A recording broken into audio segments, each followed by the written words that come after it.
Okay.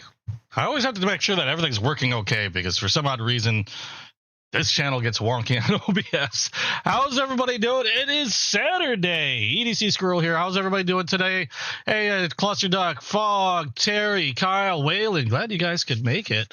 I think Morgan might be out tonight or today or something like that. I don't know. She might have had a late night last night, so she might not be in today. But we got...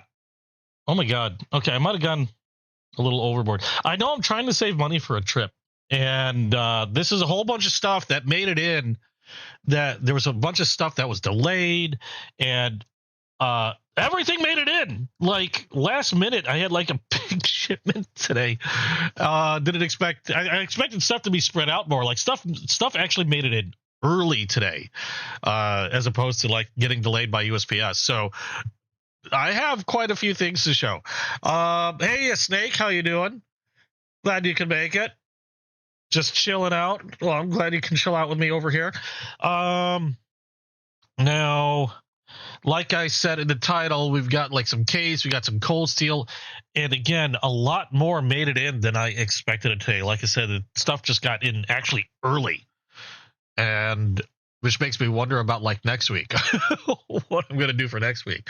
And I even have a non-knife thing that I wanted to share with you guys that came in as well. Hey, Nick. Glad to see you, and we'll start with a little bit of show and tell, like how I always do. Okay, so, ow! I ran over my toe. Freaking chair. Okay, so like I always like to do, let's start off with some of the traditional knives. I did get quite a few traditional knives. Some of them you guys are probably familiar with, obviously, because traditional knives come in like a set amount of patterns, and generally when you see one, you've seen predominantly most of the stuff is going to be like differences in materials, really. And I've got a few case knives in here that I'm going to show you that I got just recently, and some non-case knives as well. Now, say what you will about case and QC. I know a lot of people have their excuse me, have their thoughts on different things with case. Personally, regardless, I still like them. It's just one of those things where I highly suggest that if you collect case, or if you collect case, you probably know this already. But if you start going into the traditional knives and want to start collecting, especially when it comes to case, I think they make first of all, some amazing traditional knives.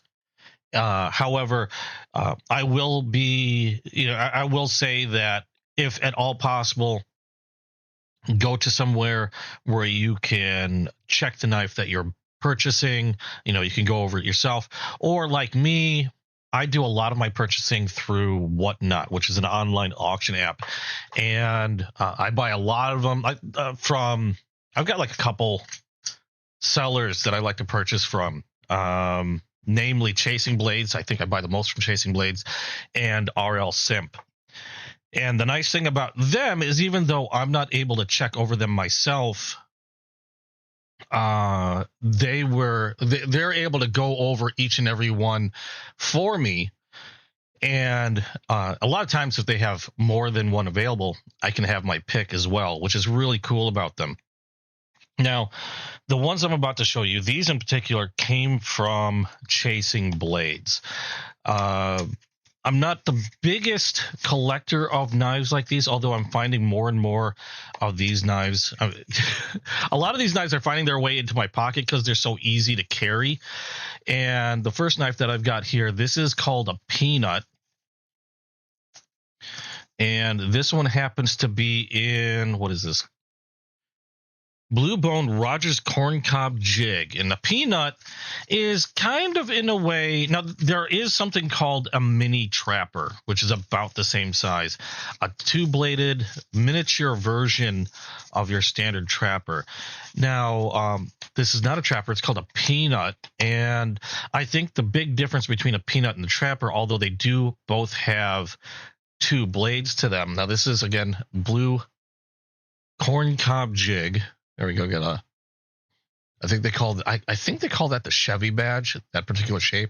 That Case USA stamped on the badge. Got a lot of milk on that one. Really beautiful bone scales on this. And a peanut differs from a mini, or tiny trapper, I think is what they call them. You got your regular trapper, you have your mini trapper, which is a little smaller, and then you have your tiny trapper, which is about the same size as a peanut practically. And the big difference between them is that, well, first of all, both the tiny trapper and the peanut have a California clip point blade, but the secondary blade differs, where the tiny trapper usually has a spay blade. The peanut has a pen blade as its secondary, and they tend to be a bit smaller than the main blade. Otherwise, I like these. I don't really collect. Well, I should say, good grief, because like I said, I've been finding more and more of these in my collection because I do snap them up now and then. But they're great knives to just toss in your fifth pocket. And the biggest problem with that is remembering that they're even there. Where's my display hot pants? They're there. The biggest problem, I mean, the greatest thing is they fit in that pocket. The biggest problem is you can forget they're there. But they're really easy to just toss in that little fifth pocket, and you've always got a little extra knife with you. And they don't take up much space. They just slide right in there. And they're great for when you just need something really, really quick, nice and sharp, opening up packages, things like that. And my fingerprints all over this thing. And just really handy knives just to throw right in there. But that's one of the reasons why I like to collect these. I don't target them. I just end up with them, I guess. I see one that's really pretty, and then there you go. It ends up in my collection. But that's the first one that I've got, the peanut. That came from Chasing Blades on Whatnot. I do a lot of stuff with them. It's pretty crazy. I'm pretty much paying for their mortgage. The other one kind of goes in the other direction. Now, if you guys remember, one of the things that I do like to collect are sodbusters, and some of my favorite ones, like this one here, I'll throw in a slip. And I love carrying a traditional knife because they do a lot of the work when it comes to opening boxes, cutting packages, cutting cordage, things like that. This one happens to be a K synthetic squirrel. But this is your typical Sodbuster Junior, and this is predominantly what I have when it comes to traditional knives, trappers, and Sodbuster Juniors. I have quite a lot of them. They're just really handy knives, relatively inexpensive depending on the type of Sodbuster Junior you get. This one is a synthetic. This is probably a little bit more expensive just because of the graphic on them, and they come in different styles, different materials. Like I said, this is a synthetic one. The Squirrel, this is also limited. They come in bone. My girlfriend got me one for my birthday, and it's one of the ones that I tend to carry a lot, or probably the most often, which is this blue bone one, the Mediterranean blue bone Sodbuster Junior. And if you haven't noticed, I keep saying Junior at the end of this because the original Sodbuster is quite a bit bigger. And that's what we have here. In fact, it's probably my first standard Sodbuster. And this one also came from Chasing Blades. Now, the standard Sodbuster, I think the Sodbuster Juniors came in at about like 7 something inches. You like the sheets? These are slips, leather slips. They come in the herringbone, like you see here, or they come in a smooth, and they're pretty inexpensive. And as you can see, they fit a Sodbuster Junior quite well. They fit quite a few of their knives quite well. And what I'll do is I'll toss the knife in a slip like this, and then that'll just get thrown into my pocket. And it keeps it from, like, mixing up with a lot of the stuff and a lot of other stuff that might be in my pocket. So they're pretty handy. This is your typical Sodbuster, not a Junior. My first regular size Sodbuster. This one happens to be an orange synthetic. They're pretty inexpensive as far as case knives tend to go. I think I'd like to say I got this for under $50. They are a bit larger, obviously, where the juniors, I believe, were like 2.7 or 2.8 inches, something around there. The regular size sodbusters tend to be, I think, if I recall, it was like 3.3 something, or 3.3 inches, 4.6 inches, or 4.625 when they're closed. As you can see there, no graphic or anything. You got a nail nick to open. Pretty well centered in there, actually. And where did I put that squirrel again? There we are. You can see the difference in size between regular Sodbuster and the Sodbuster Junior. Otherwise, same blade shape or blade profile, same handle profile. And I don't know, I can't, unfortunately, it's not something I can show, but it was something I realized when I was carrying this a lot. But one thing about their synthetics, first of all, their synthetics tend to be a lot thicker than their bone counterparts. Where'd that bone one go? Here we are. So you notice the thickness on the scales. Bones tend to be thinner depending on the type of natural material. I know if you were to get like a 6.5 bone stag, those can be really thick. But the synthetic ones tend to be quite a bit thicker. Hey, Chicken Fried Steak, how you doing? Welcome to the stream. And Nick, how you doing? But one thing I realized about the synthetics from Case is they have, I mean, it's a hard synthetic, but they have a very soft, almost velvety feel to them. And I sat there while I was cleaning some knives and checking on some of my knives, doing maintenance and whatever, that I just realized I really like the feel of the synthetic. It's smooth, yet it almost feels soft and velvety. I don't know how to explain it, but it gives you a really good grip on the knife. And these are slip joints, traditional slip joints. Again, this is a Sodbuster, whereas the ones I was just showing you were Sodbuster Junior. So a good size, larger if you're looking for something bigger as a workman's knife, or I think some people call them farm hands as well. But really nice regular size Sodbuster from Case. Again, I got this one from Chasing Blades on Whatnot for a pretty darn good price. Like I said, the Sodbusters, for some odd reason, it's like more knife, but they seem to run a little less than your Sodbuster Juniors. I don't know why. You got brass liners here. You've got brass liners, slip joint. You don't have a mid stop. Decent snap on this one, but just a really nice, handy knife overall. I keep fingerprinting the hell out of this. And you can get them with different graphics. I know there's a black-handled one that has a Sodbuster, like etched blade. I've seen them. I think I've seen them with like Yeti graphics. And if I recall correctly, the orange and yellow, the reasoning for that color is because these are meant to be hard use knives. They were easy. The color was so that they were easy to pick up if you happen to drop it on the ground or something. They were harder to lose when you had something of that color. Doing good, Chicken Fried Steak. Just starting out today and doing a little bit of show and tell some of the knives that I've got this past week. I might have gotten a little shop happy. But then again, I was getting quite a few good deals on Whatnot, so that's what happens. But yeah, this is actually my first full-size Sod. Most of the time, I tend to grab the Sodbuster Juniors. I'm hoping beyond hope within the next couple weeks. It might not be next week, but it might be the week after. I have Chasing Blades looking out for one for me.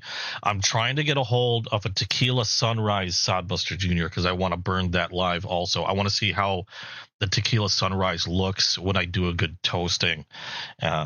with a torch and see how that comes out, because I really liked a lot of the other colors that I did, and I just really I didn't think I was going to like the Tequila Sunrise, and then I got one in the hand, and absolutely gorgeous. Now I want to burn one.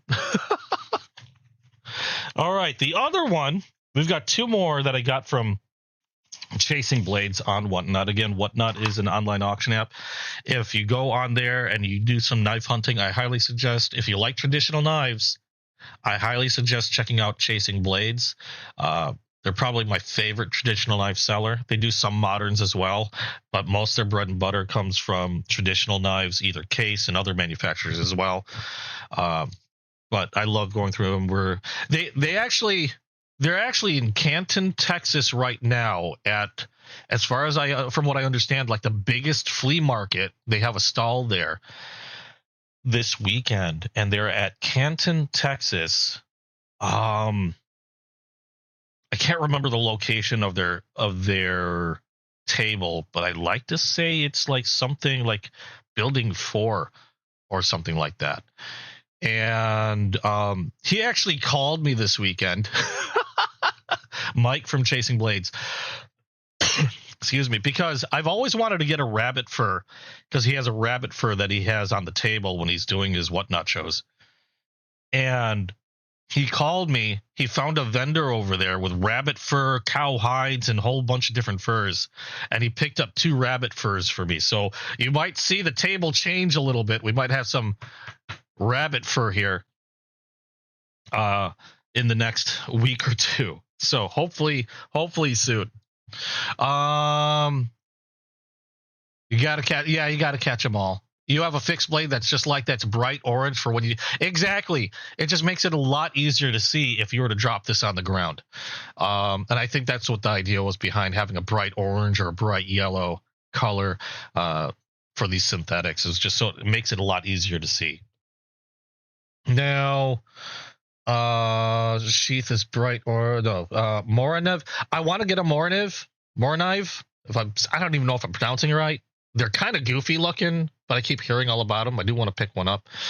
Benchmades. I do not have a Benchmade yet. I keep waffling on the fence for a Benchmade, and I haven't. I want to get the Magna Cut bug out. I know that's running $200, and it's like the same cost as the S30V blade. But it's just every time I go to look at Benchmade, and then I happen to look at, some other knife catches my eye that's a lot less, and then I end up buying something else. So hopefully I'll nail one of these down sooner or later. The next knife I have from Chasing Blade. This one also, again, from Case. This is new for 2026. I've already gotten 2 of these. This is my 3rd one. This is the Mahogany Bone axe handle. Now, if you know, I've got a Tequila Sunrise, which happens to be in a case right now, so I can't pull it out at the moment, or I'll have to dig around if I were to do that. The other one I have is the Burnt Amber Bone. Here's that Burnt Amber Bone axe handle.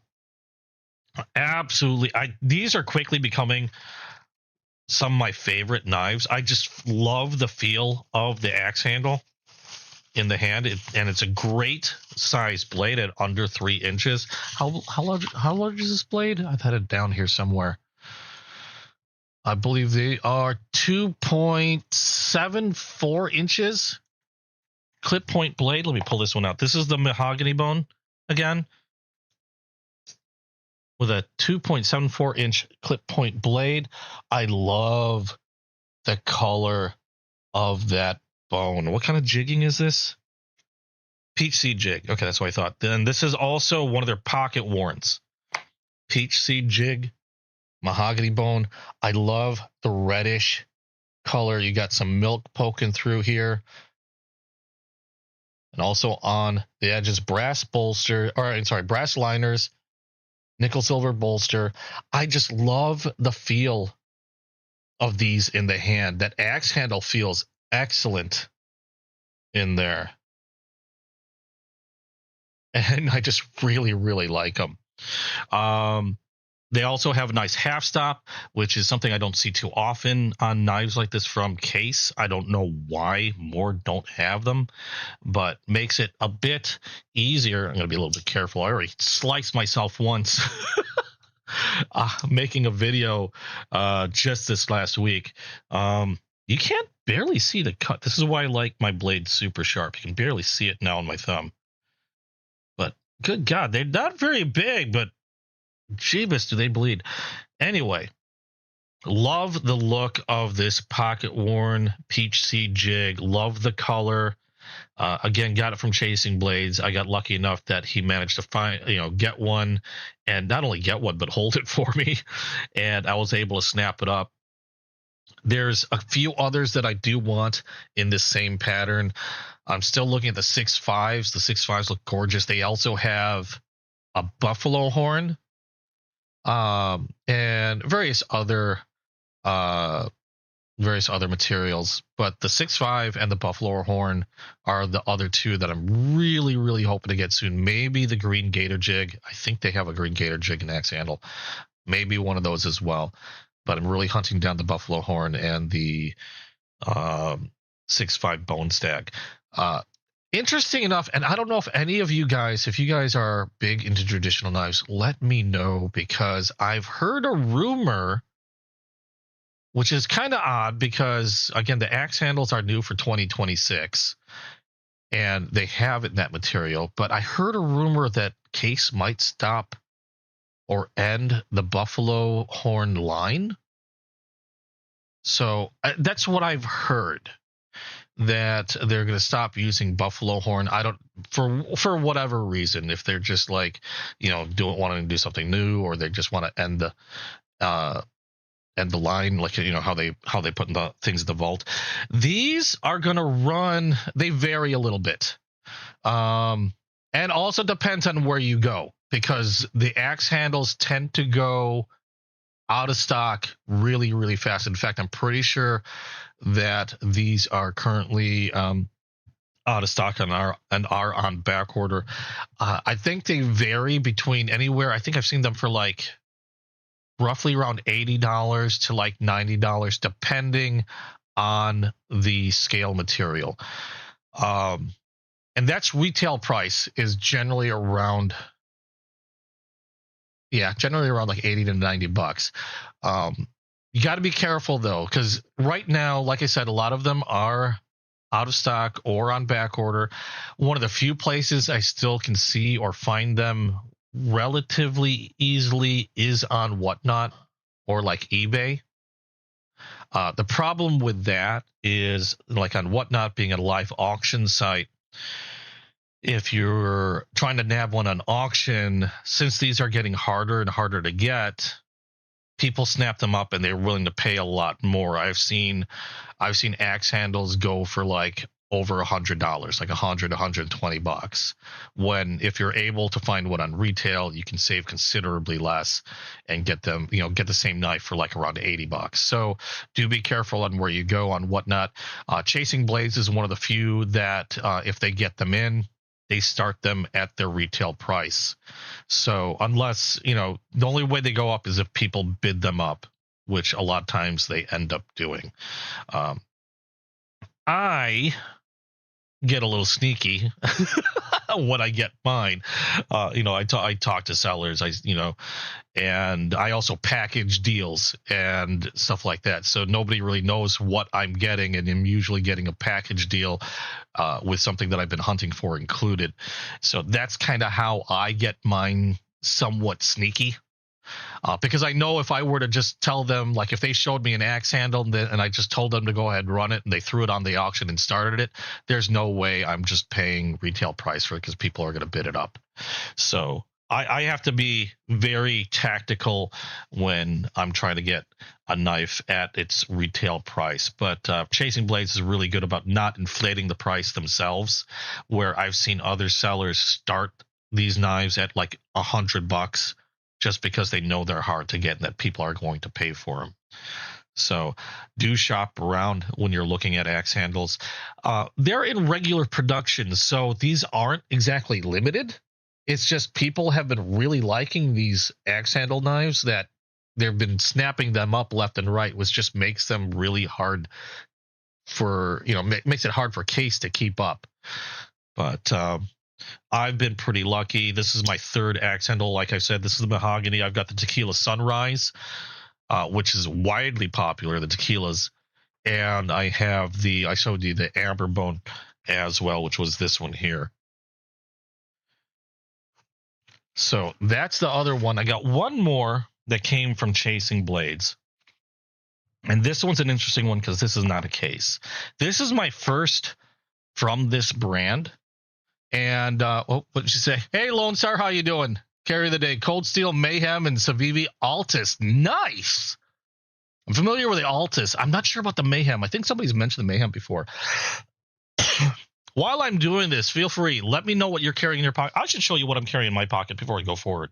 What was I carrying in my pocket? I didn't go out today, but I always lay a knife out when I'm ready to head out, so I can just grab it and go.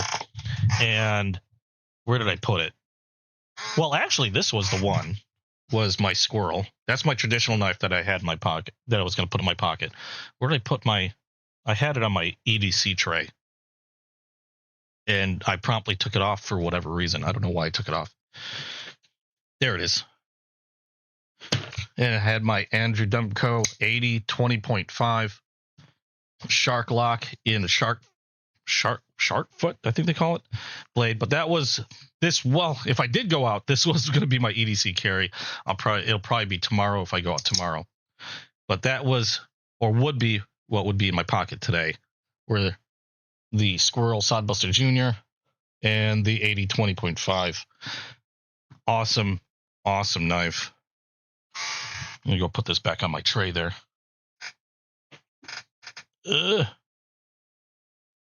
I should move my tray before it falls. You collect hatchets? do you carry them every day? Bulldog, how you doing? Glad you could make it. Okay, so last one I got from Chasing Blades, and my first knife from this manufacturer, a really popular manufacturer, and I've been meaning to get one. They tend to run a little slightly more expensive. It kind of depends on which one you're getting, but this is my first one from Carl. I hope I'm saying this right. Schleiper, and it's an I brand knife. And this one happens to be a Sodbuster Jr. style. And what was the material on this as I pull it out? I'm trying to remember what it was. It's an I brand. They call it a Clodbuster Jr. This one has oak handles. These are German made. And Chasing Blades, they get them now and then. They tend to come in slowly because they're coming from wherever he's getting them. They're coming from Germany. This one has oak wood handles. Absolutely gorgeous wood. You got brass liners in there. Perfectly centered on that blade. Single blade, drop point. I think this is why they call it an I brand. I don't know. Maybe it's the nail nick, but I know they have an I on the blade itself. Single blade, slip joint. You do have a half stop on this, which is freaking awesome. I do love the half stops. Nice snap. And here we have, if we can get to focus, Carl Schleiper, Solingen, Germany, hammer forged. I brand there. I don't know if it has anything on the other side. I don't believe it does. Now, these are not stainless steel. These are what do they call this? This was C75? Yeah, carbon steel. High carbon steel C75. Which is essentially 1075 steel, I believe. So really easy to maintain, get a nice good edge on it. It might not be the toughest steel around, but they're, like I said, they're really easy to resharpen, really easy to maintain. High carbon steel. You will need to make sure you take good care of the blade. Make sure you oil it or in my case, I like to wax my blades. And just absolutely gorgeous clodbuster from German eye brand. I love the look of that wood scale. Just a work of art. They do tend to run a little pricier than your typical Sodbuster Junior from Case, where something like this might run around. I know the synthetics run around like $50 to $60. This particular eye brand Cloudbuster Junior, I think, ran around just about $75. Need a wrench so I can share link. I know more. Hold on. Put them in Discord and I'll throw them in. Hold on a second. Yeah, Morgan's not here today. Unfortunately, she is out. Going good, Cluster Doc. How are you doing? What link was that? But as I was saying, absolutely gorgeous knife on this. Really good snap too. German made. Is that a 90 degree? Or is that over 90 degree? It's kind of got a wide spot for that half stop. I just noticed. Does have a half stop though, and really solid spring, really solid snap when open, and nice snap when closing. I just love the wood scales on this. I have a thing for wood scales on knives when they're really nicely done. I've got quite a lot of wood scales on my Case knives, but this wood really, really pops. Oh, channel links. I could put them in the, if you put them in the Discord, I can throw them up. But here we go. Just absolutely gorgeous knife. My first genuine eye brand knife, and probably not my last now that I've had a chance to look at these. They, like I said, they do tend to run a little pricier for these, and they are. I don't believe I've seen one in stainless. I think every eye brand knife has the CT or the C75 steel or that 1075 steel, high carbon steel. But just absolutely gorgeous knife. It's when I get knives like this, I like to use my knives and then I'll get them in and then they look absolutely beautiful, and then it makes me hard. It makes it hard. Makes it hard for me to want to use it, because then I don't know. I don't want to get it scratched up or anything, but one I probably will keep in my pocket. I'm going to have to get some more of those leather slips. I wonder if I can get a German eye brand slip so it's not sitting in a Case slip. I'll have to see if I can find one. I don't know if they make those. But these were all from Chasing Blades. There we go. And we've got, my God, like I said, I don't know what it is with the USPS mail or USPS, but they done caught up and sent me everything, and even stuff that I wasn't expecting until next week. My fancy model hands. What? Oh, I see. I don't know yet. We'll see. Oh, it makes you want to use it even more. I have a thing where if I find a knife, okay, I'll give you an example. I find a knife like this that just looks really, really good, and this is probably what gets me in the most trouble, is because I do like to use my knives, but if I get a knife that looks like, to me, this looks absolutely gorgeous. I mean, look how it's light in the center, it darkens towards the edges, and even though it's not the same on the other side, but you got really nice grain structure there, it just looks absolutely gorgeous there. I have a thing where if I like a knife a lot, like this one, I'll probably get a second one to actually carry. But that's me. I'm weird like that. But I'll probably end up getting a second one. Excuse me. Okay, I got one more traditional knife, and then we're going to move on to the modern knives. I like to start off with the traditional stuff. Actually, technically, I've got kind of like a traditional and a half. Yeah, we'll start with this one. I do have knives that I don't use, because a lot of time, okay, again, here's an example. These are limited knives. These squirrel knives. I think they were limited to like 700, 6 or like 5, either 5 or 750. I can't remember. 500 or 750 made.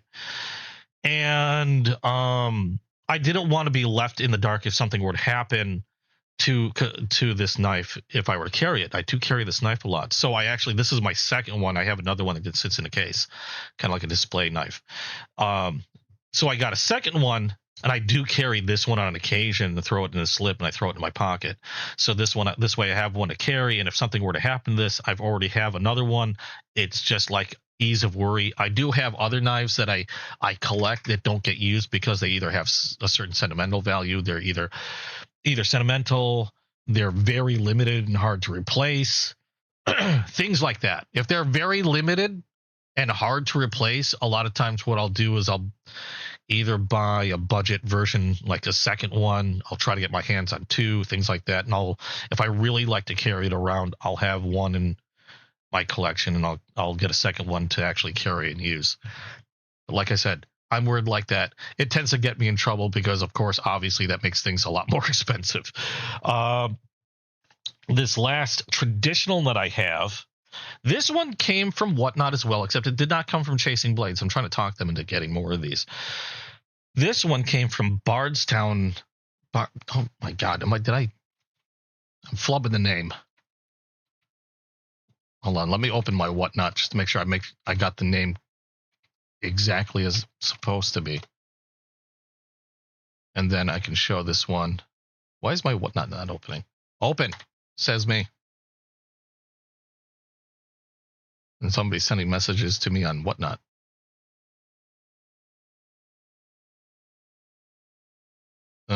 Might be because I have a sale. Nope.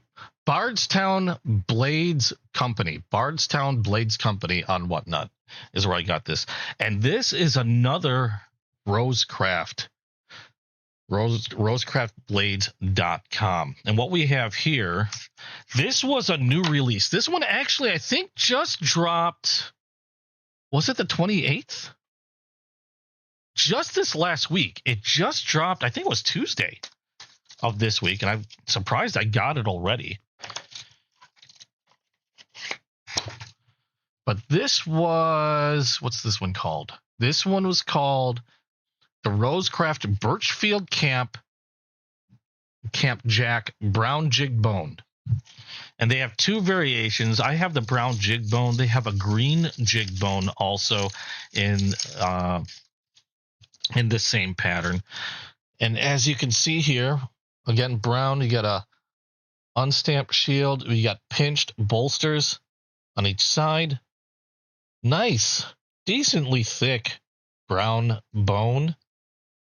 It is a single blade, nicely centered. So far, every Rosecraft knife that I've gotten so far has been really well done, like nicely centered blades. This is no exception. Yeah, nicely centered in there and really clean. I haven't even opened this up yet. The only marks are my fingerprints. They also have, let's see if this is the same. Holy crap, it is. They also have really strong springs. I'm going to ruin my nail.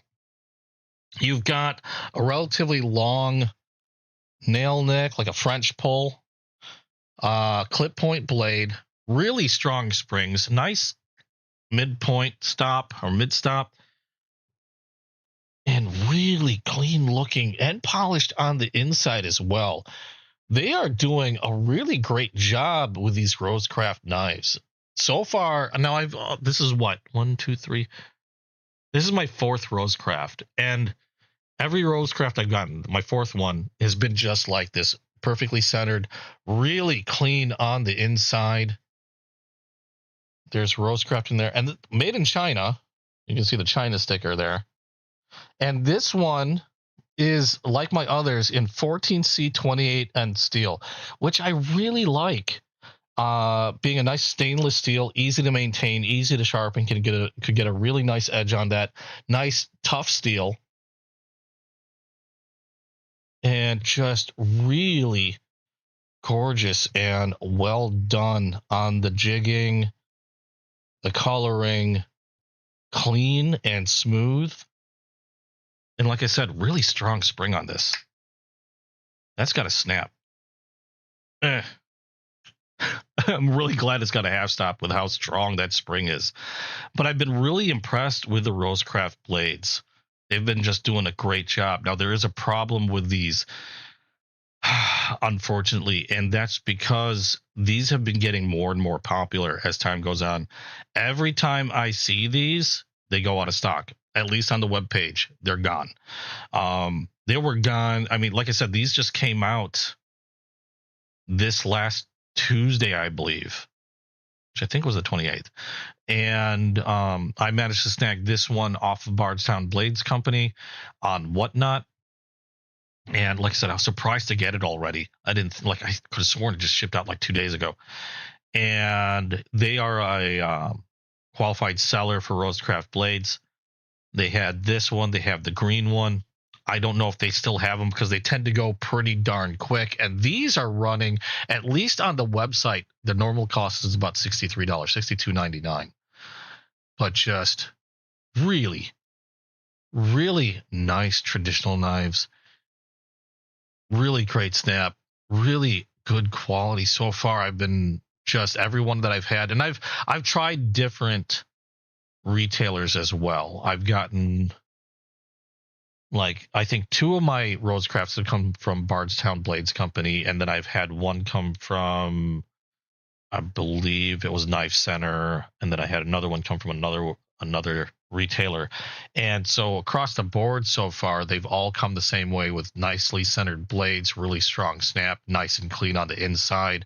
So it's not just like one particular retailer getting some good stuff. But I've managed to get a few samples get a sample from a couple different retailers, and they've all been absolutely excellent. And the funny thing is, I've heard stories of, like, in the past, and I'm talking maybe a few years ago, like a long while ago, that some people weren't exactly happy about Rosecraft. The quality might not have been there, but whatever they're doing now has been absolutely amazing.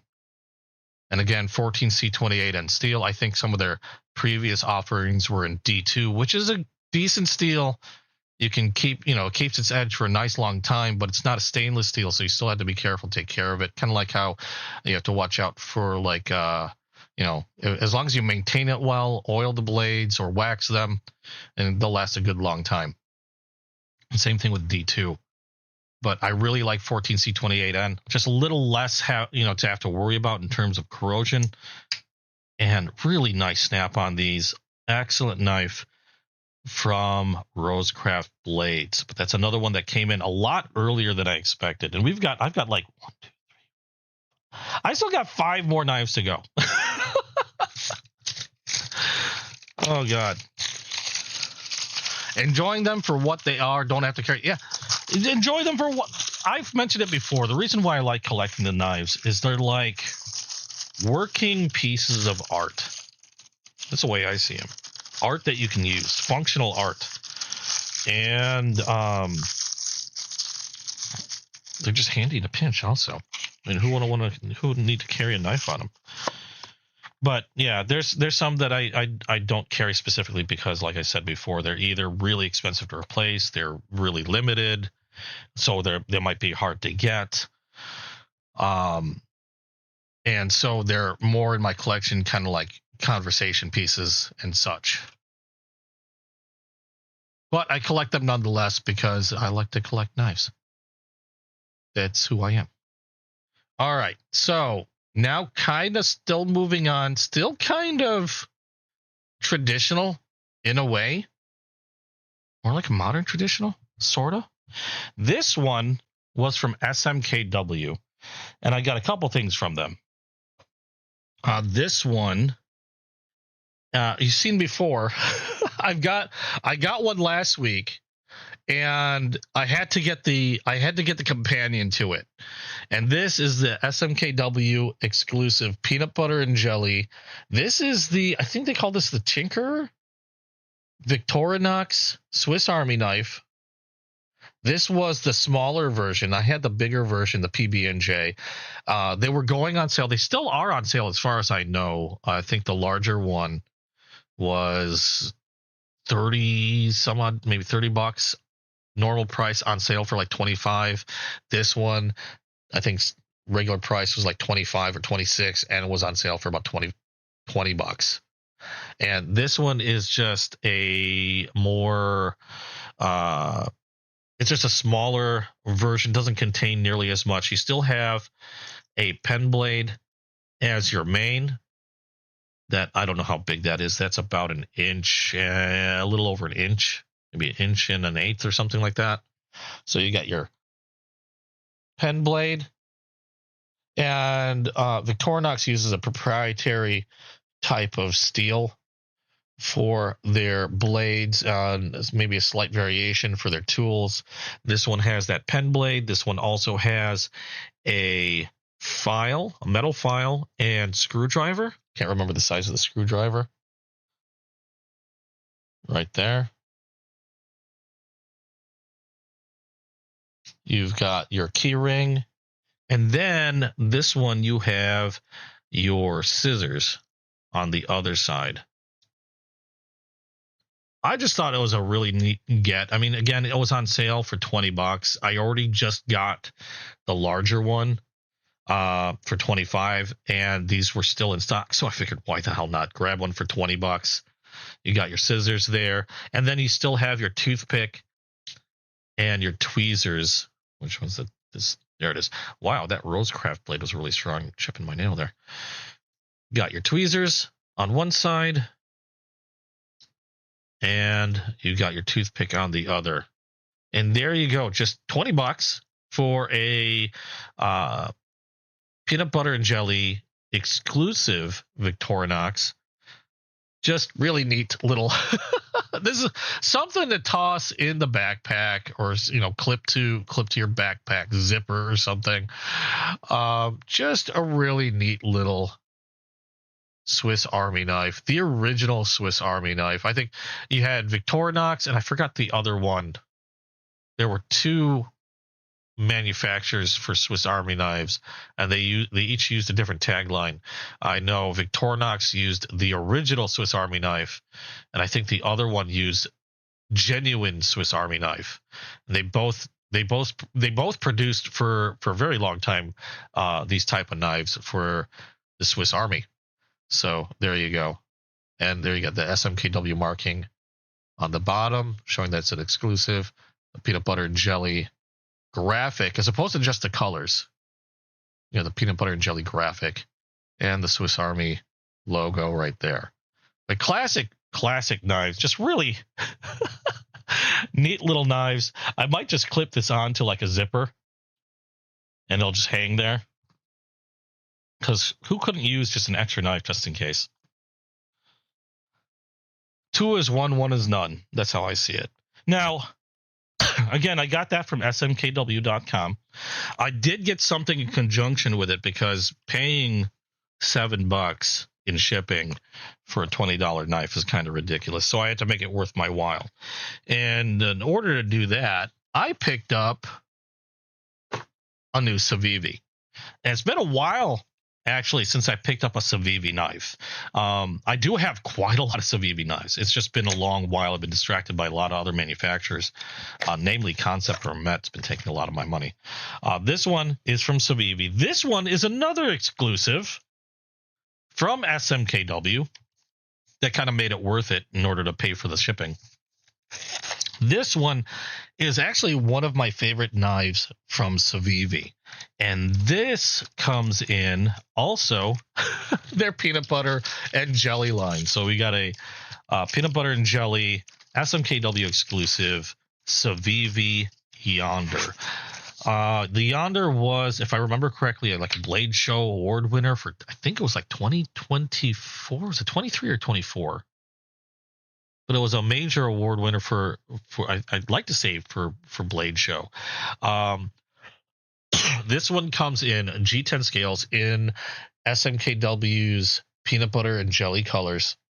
It is a crossbar lock, and was designed by Zach in the Wild, if you're familiar with Zach in the Wild. You've got a deep carry pocket clip on this one, and it's reversible and a just really nice blade. I think I've done a video on the CVV Yonder before. It's just got a really nice, like, modified sheep's foot blade, really slicey, really thin, easy to manipulate with the dual thumb studs, really good tension, not too strong, not too light on the crossbar lock. You got jimping on the back here, some standoffs, and a nice, relatively neutral handle, but nice and comfortable and decently grippy, especially with these G10 scales. This is actually my third Yonder. I have one in black with, I believe this is 14C28N steel. And then I also have a wood grain version. Trying to remember the type of wood they used for it, but has Civivi's Damascus steel blade. And just an awesome blade overall. Probably one of my favorite Civivi knives when it comes to their budget knives. Like, I think my top Civivi knives in terms of like my favorite styles are the Elementum 2 button lock, the Civivi Yonder, the Cubit. I think is a really underrated knife, a really awesome knife. The Cubit and the Inaki were some of my favorite Civivi knives. But super slicey blade, 14C28N steel, and just looks really cool with the peanut butter and jelly scales on this one.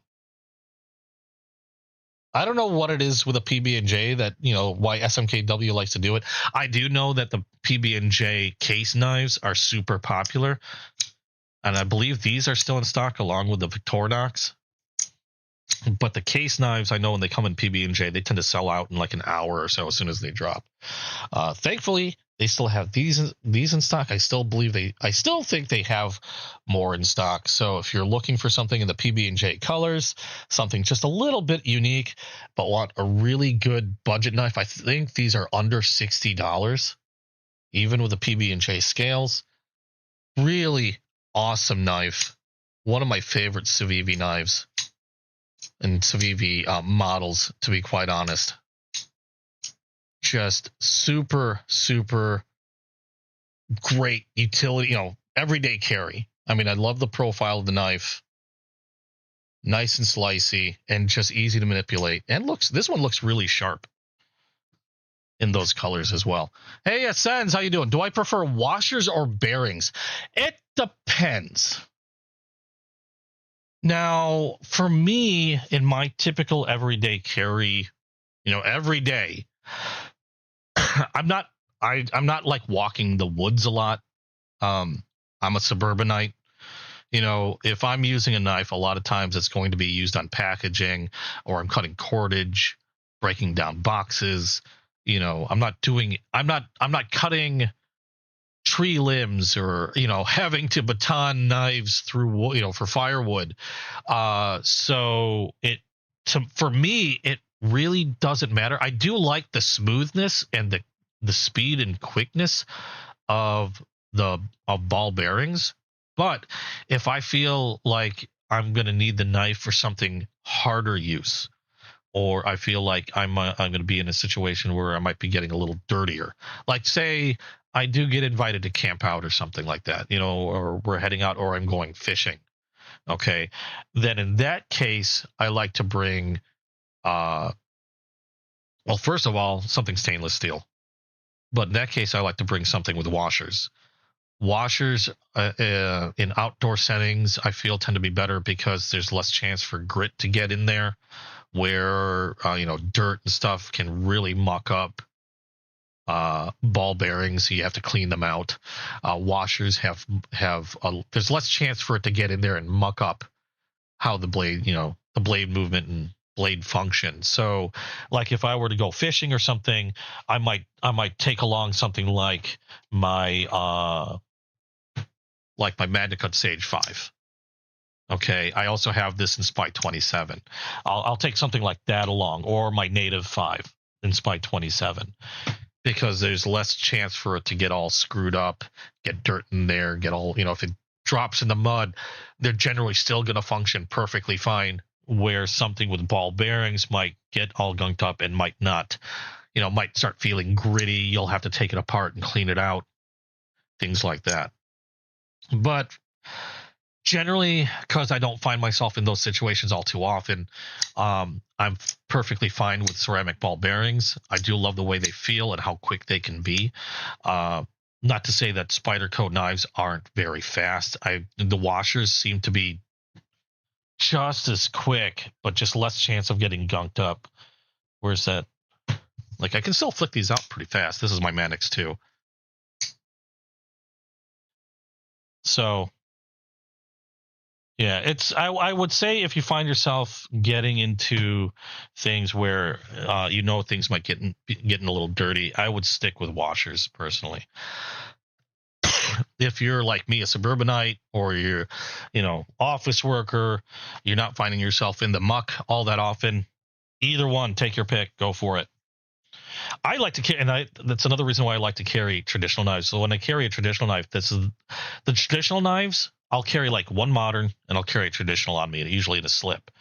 I've been carrying my my Amberbone PC Jig axe handle actually quite a lot, and because the traditional knife tends to do most of the work from day to day, and I generally don't pull out my modern unless, say, I have one hand preoccupied, like say I'm holding on to something with one hand, I can only use one hand for the knife, then I'll pull the modern out because I can manipulate it one-handed.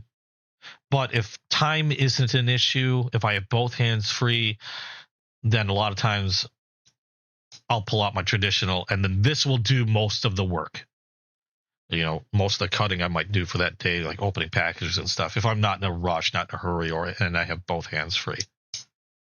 At least that's how I use my knives. All right, so let's see, we got 3 other knives. This one was an interesting one because there's somebody in chat, I forget who, but anytime we mention, like, pocket carry, they're always carrying a knife from this manufacturer, and I don't have too many of these, and so I thought I'd check it out myself. And now I think they have a different version. I've got a smaller version. I picked up a Cold Steel Mini Recon 1. I think they were carrying a regular Recon 1. I can't quite recall, and I can't quite recall who said they carry it all the time. This one from Cold Steel, and we've got an extra pocket clip in case you happen to be a lefty. You can swap the pocket clip on that one. That's really nice that they do that. This is one of their triad lock knives, really strong locking or type of lock system. Dual thumb studs. This happens to be the AUS 10A steel version, I believe. Yeah, AUS 10A steel. GRN handles, which is essentially FRN, GRN. They're kind of interchangeable. The triad lock, which is a super strong, super secure locking system that Cold Steel uses for a lot of their knives.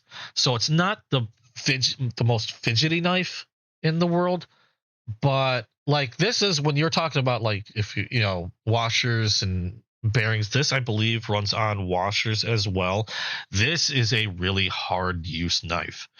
This is something that I would take with me out in the woods. Now I'd probably also be carrying a fixed blade as well, but this is what Cold Steel, a lot of their knives are what I would typically call hard use knives. Same with some Spyderco as well. Meant to be used and can be used pretty hard. The triad lock system is a advancement on your typical lockback. Really strong, and actually works the same way in terms of manipulation when you're opening or closing the knife. But even with over time, as the locking mechanism might start to wear down a little bit, I know on some lockback knives that can cause the blade to get some movement, and you're talking about probably years and years of flicking open and closing the knife. these triad locks, if I recall correctly, they'll compensate a little bit for that wear and tear, and they'll remain as rock solid as the day they were first taken out of the box. But really super cool locking system, really strong locking system. I believe they advertise this locking system to be able to hold up to like 800 pounds, like a ridiculous amount of weight before the lock will actually fail. So that's what I'm talking about, like hard use knives. GRN scales, like I said, like interchangeable FRN, GRN. I think Cold Steel likes to say GRN, but otherwise the fiber, like a glass reinforced nylon. Got some micro milling or micro texturing on the scale, so it gives it a decent amount of grip. You got some jimping on the back on the scales itself, but not on the steel. But you got a bit of a ramp up where my blade can kind of, or blade, where my thumb can kind of rest. Get a decent grip. Pretty nice knife. I wanted to get one because, like I said, one of my viewers kept talking about, anytime we were asking about pocket checks, they were always carrying a Cold Steel Recon. So I wanted to check it out for myself. I have nothing against Cold Steel. I think Cold Steel is pretty cool. They got some really good stuff. They love doing ridiculous videos on their knives. That was one thing I remember in the past, a few years ago. They loved doing like crazy videos showcasing how hard their knives would go. Like they would put them on like I remember they would like clamp a knife to a vise and then they would put weights to show how strong their triad lock was. They were hacking at wood. They would hack at like, pig carcasses, ropes and things like that. And they also tend to have amazingly sharp blades out of the box. I have the Raja 2, which is an insanely large folding kukri, and that thing has a razor edge on it. And this doesn't feel any different. Like I feel like I gotta be really careful with it. They really do a great job on their edge out of the box, which is, again, They make some really good stuff. I think they tend to be overlooked a lot when it comes to EDC. I think they make some really great stuff, especially if you're looking for something like harder use and also want to save a little cash. Yeah, they're not afraid to show you how much it takes to make them fail. They're pretty crazy in that regard, and they're not that expensive. This one. I believe I got this one for sale on Amazon, and I think on their website, their Cold Steel's price on these I think runs like $70 or $80. On Amazon's let me check if it's still there, but on Amazon's website they were running $35, which is another reason why I had to pick one up, because I mean that's crazy. Hold on, let me check again to make sure. Cold Steel Recon, mini Recon 1. Let me see if they're still. Yes, they are still on sale. $35 list price. They show $80 on Amazon for the mini Recon 1. Again, 3-inch AUS 10A steel on this, and they're running a sale on their others as well. So if you're looking for some of their other models, I think they have this one in a Tonto style blade that's also running $35.99. They have a mini Recon 2-inch with Tonto style blade, which is running like $18, like crazy cheap. But you get the triad lock on these. So super strong locking mechanism. I mean, it's a great knife. It might not be the coolest. I mean, it looks relatively tactical, I think. The black. I guess it looks tactical. It might not win a beauty contest, but kind of hard to beat for $35 on sale, especially with that triad lock. Just really nice, inexpensive carry. I think they do tend to get overlooked quite a bit. Yeah, this one they're made in Taiwan, at least this particular model. Actually, what did it show on the blade? They do tend to be a little, like I said, they're not fidgety knives. So I know in order to like flick it out really quick, I do have to sometimes give it a little bit of a wrist movement. but I can still manipulate this one-handed. You got Recon 1 on one side of the blade. You've got Cold Steel AOS 10A on the other side, as well as Taiwan. But yeah, in my opinion, really great knives for a pretty darn good price. And I can still close that one-handed. Just really, really neat. Now, give me a minute. List what you guys are carrying in your pocket. I drank way too much coffee this morning. I still have coffee here. I gotta go make more room, so I will be right back. I just gotta use the washroom real quick. But let me know what you're carrying in your pocket, and we're gonna move on. I've got like 3 other things to show you, so be right back.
And before I forget, now that I'm back, if you want to show pictures of what you carry in what your everyday carry is, be sure to check out my Discord. I do have a link in the description below, and you can post pics up there.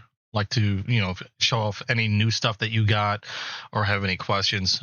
Feel free to join that. And you can post whatever you want in there. All cool. And Sens, you've been carrying the Rat 2 and AOS 8. I have the Rat 2 and AOS 8. Awesome. Again, another one of those hard-to-use knives. Love that knife. They have one. Last I saw it was out of stock. I want to pick one up.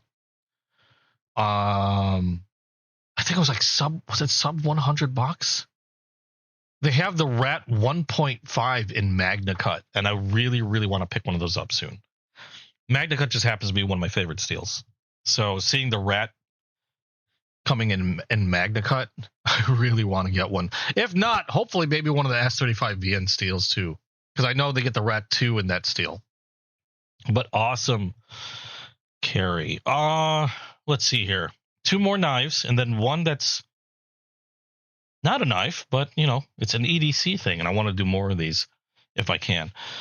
The other knife is one that I already have, kinda, but it's a different material. The one that I have is a different material. This one is from Kaiser, and this quickly became one of my favorite knives from Kaiser because it's kind of a blend of modern and traditional.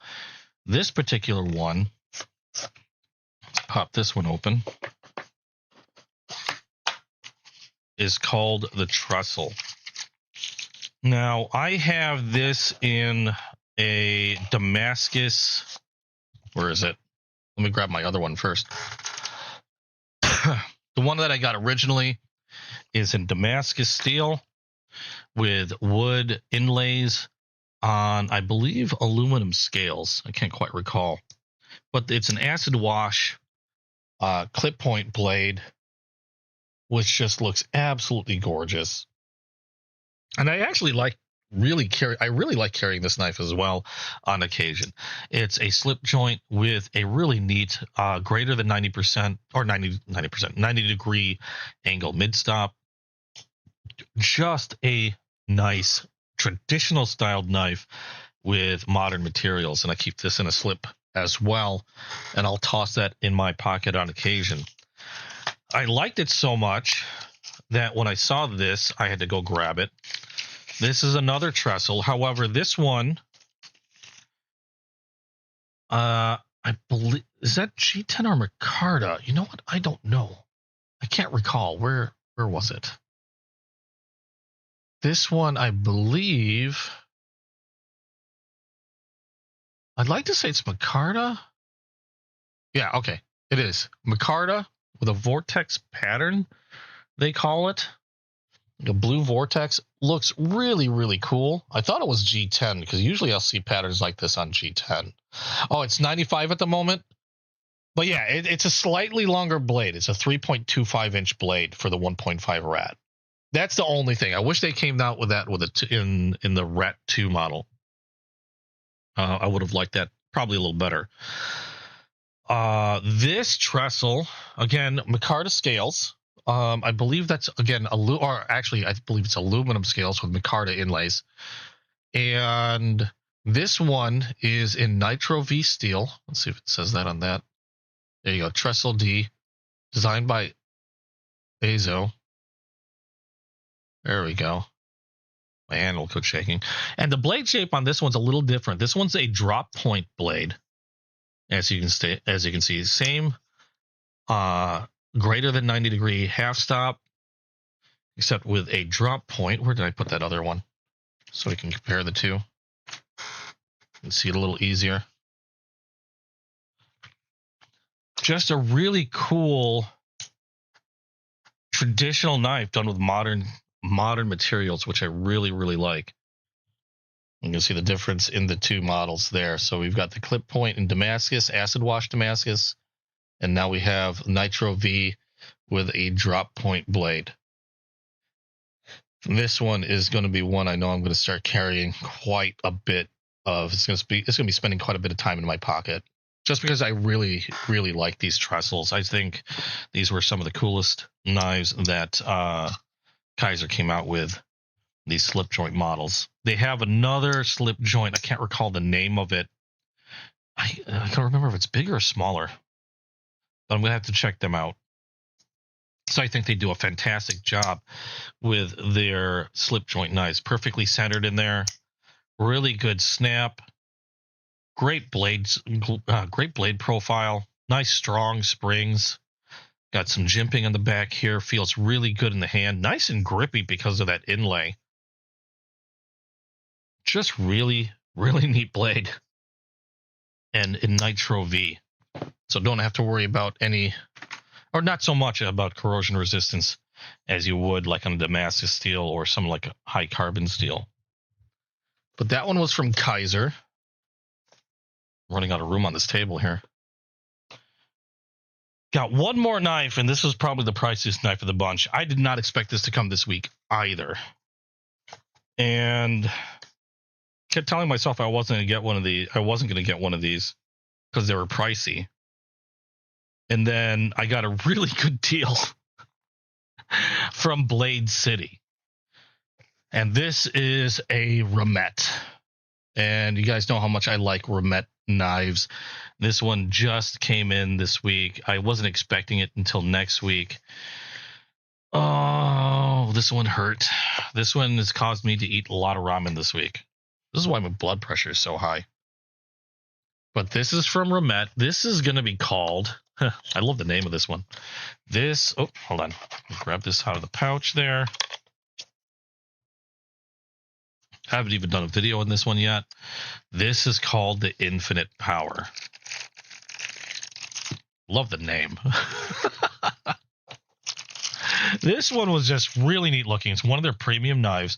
We've got flame torched titanium scales on this one with crystallized titanium accents on the pivot. There we have the Ramet logo. Probably shine that up a little bit. Where did the Clodbuster come from again? This one here? This one I got from Chasing Blades on Whatnot. Whatnot is a live auction app. Chasing Blades is one of the sellers that I frequent quite a bit. I'd like to say we've become pretty decent friends. They actually went out and got some rabbit fur for me, but that's who I got this from. They have a few others, like I think they have a Gemini, Stockman, They might have the Trapper. I don't know. They also have a black synthetic Clodbuster Jr. as well. As far as I know, is still in stock with them. But I'd have to check with them. They won't have another show until Tuesday, I believe. Yeah, not until Tuesday. So I hope that answers your question there. Excuse me. My cough is killing me. This one is called the Ramet Infinite Power. This one came from Blade City, also a seller on Whatnot. Probably one of the bigger knife sellers on there. It's a premium blade. Again, titanium scales, crystallized titanium accents on the pivot. This is a front and rear flipper knife. You got a titanium, also done in the same flame marked titanium that they did. I think they like to call this tiger striped. And you have a full backliner here, also done in the flame titanium. They really went all out on torching this titanium.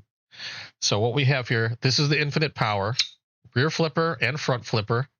As you can see there, spear point style blade. It is only a single edge. So while the spine of the blade is relatively thin, it is not sharpened on this edge. It is sharpened on this edge here where my thumb is. So single edged blade, spear point, very symmetrical on this one. I like the pen style pocket clip. I don't know is the pocket clip reversible? Yes, it is. Pocket clip is reversible on this. Comes in a variety of different colors.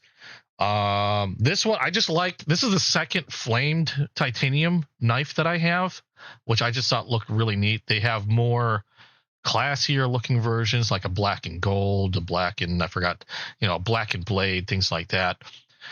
These are typically going to run you.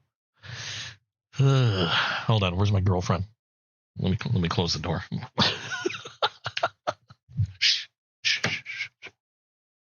Okay, she's in the other room. Excuse me. These are typically going to run you about $250. Now, I paid considerably less. I got a great deal from Blade City on Whatnot. And they had, I don't know if they still have any of these. I know they may have sold out on their models. I'm sure they get them in pretty regularly. I know Going Gear has had them in stock before also. But I did get a really great deal from Blade City on this one. And also the unique thing on this, what we have here, like I said, it's a front and rear flipper. The lock is an inset or nested liner lock, as you can see here. So you can use the liner lock to close the blade. There's the front flipper. There's the rear flipper. The way you can tell is there's the back spacer, so you know which side that blade is coming from. And again, it's only a single edge blade. We'll try the front flipper on this. There we go. But liner lock, but it is a button actuated liner lock. And the way that works, the button is on the pivot. So you can press on the pivot and swing the blade closed. Super smooth, too. Oh, my God, that was really smooth. Well, thanks for coming by, Chicken Fried Steak. God, you're going to make me hungry. Enjoy your lunch. Thanks for stopping by. Hope to see you again soon.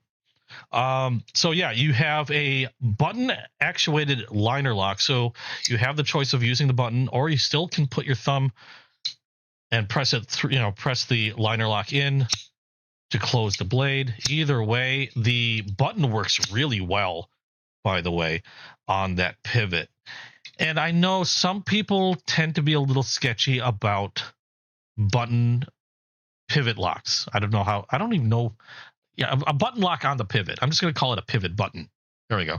Some people tend to be a little sketchy on the pivot button because they do tend to be a little on the large side.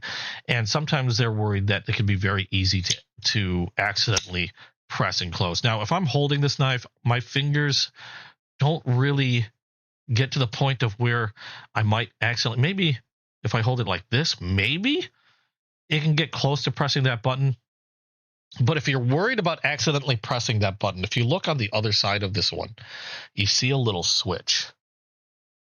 Okay, so once you have the knife open, you can press up on that switch, and now the blade is locked. Nice and solid, no movement on that blade. You can't press down and it will not close. Now that I have that switch in the up position, I can't actuate the liner using my thumb. It is effectively locked in place. So then if I want to close it, I'm going to have to move that switch back down. And now I can use the pivot button to close the blade, or I can press that liner lock off to the side and then close the blade that way. But really awesome feature for those that get a little leery about having a pivot button on there. That is smooth as silk. This is running on caged ball bearings, M390 steel, titanium scales, like I said, and just really, really cool. I don't know, does that lock it in place, or is that... I think that just, yeah, okay. So the switch only works in the open position to lock it open. There we go. But really just cool looking blade, in my opinion. I do like the torch. I only have one other knife that has a similar torch titanium, and I just love the look of the torch titanium. I think they call it tiger stripe. The other one I actually have was made by Concept. And it was, what the hell was it? Hold on. I have it around here somewhere. It was the Tarako. Another one. That's not it. That's it. It's not as pronounced on this one. This has a more of a matte finish, tiger stripe. But that's the only other tiger stripe titanium that I have. This one's a front flipper only. Actually, one of my favorite blades. It'll focus. It's more of a matte finish, so not as shiny as the Remet. This one is a frame lock. But I saw that Remet had one. I had to get that tiger stripe. I just think it looks awesome. But again, $250 is a retail on this. I lucked out. Like I said, I got mine at a really good deal. I did not pay that amount. I paid, what did I pay for this? I'd like to say $200. I could be wrong. I can't remember. I don't want to say it too loud because I don't need my girlfriend killing me. If she's wondering why we were having franks and beans for dinner yesterday, that's part of the reason. Anyway. Really cool Remet called the Infinite Power. It does come in various other finishes. This just happened to be my favorite version. I do really like the black and gold as well. If you want something a little more classier looking. You've been trying to be good. You need to try Remet. I have... I fell down the Remet and the Concept rabbit hole with a lot of their premium knives. They do get kind of pricey. However, one cool thing about Remet and Concept is they do have a pretty darn good budget line. Now with Remet, I don't think they have it under a different name. I think they're all just Remet, but they do have some really good budget offerings that are actually crazy good price for what they are. I've seen some go for as low as like $35, which was, hold on, one of my favorites is called the Rhino. Let me pull one out. This is the typical Rhino, was green. I believe this is green G10. 3-inch blade, and it's a button actuated liner lock, kind of like how this is, where you have the button, but you still have the ability to use the liner lock like any typical liner lock.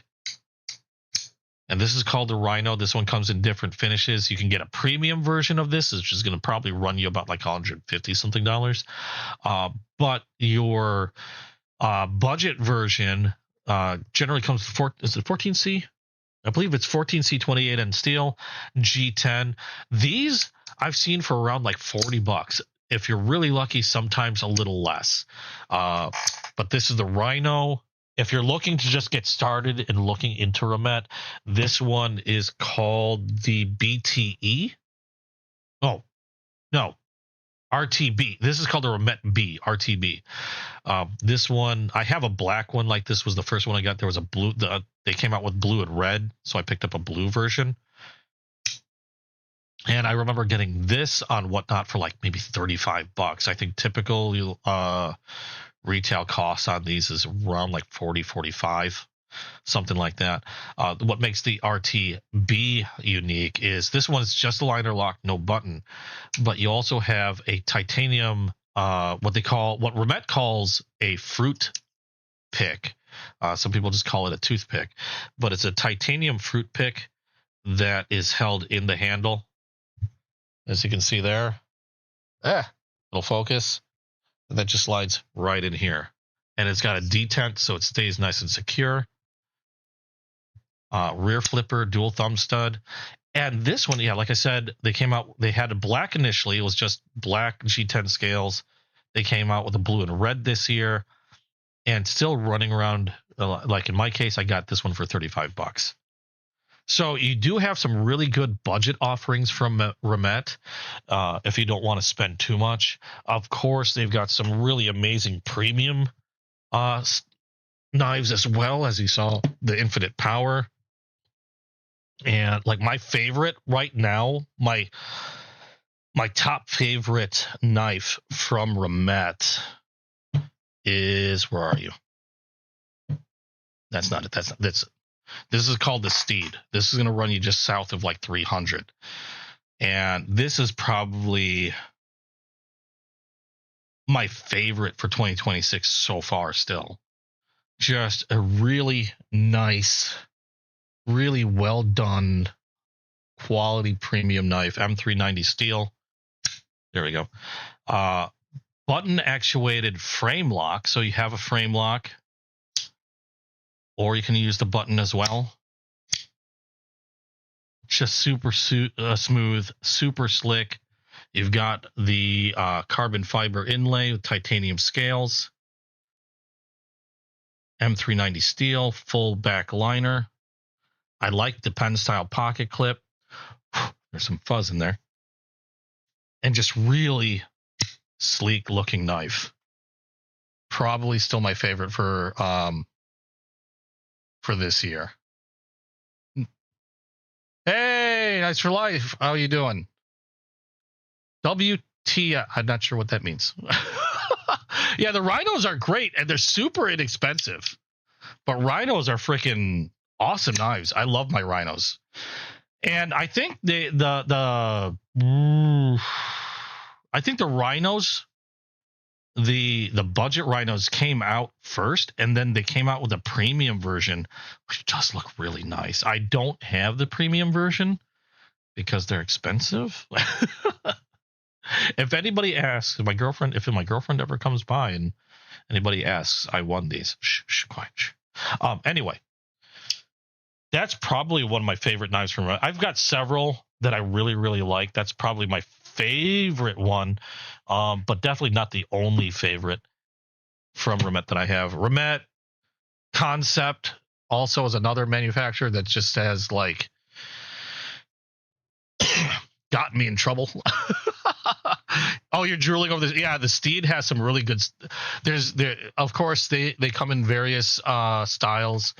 That was my favorite Steed. I think they came in a yellow and a purple carbon fiber as well. The one I had was a blue carbon fiber, and they all looked excellent. I couldn't remember if it's a yellow or a green.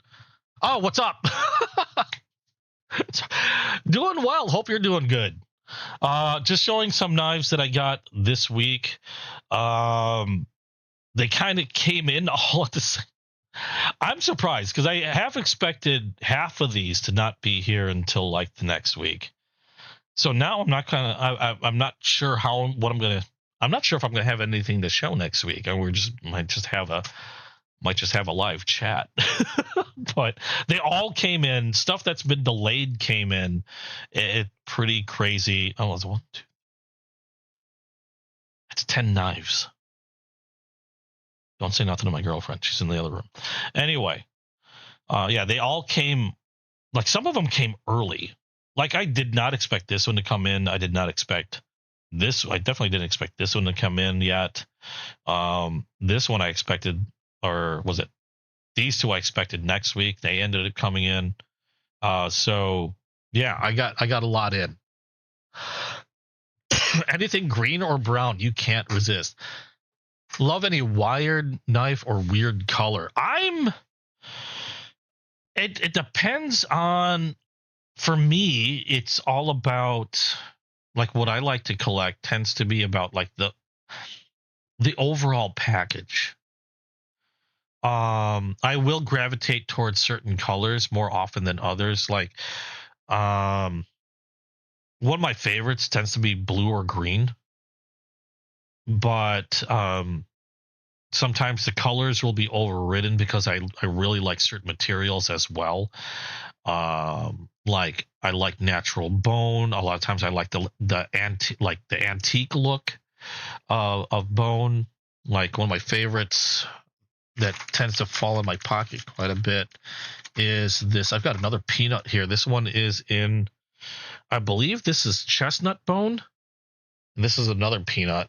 This one's from Case. This one finds itself in my pocket quite often. But I tend to like, they're just really classy looking to me. Oh, change it for weird.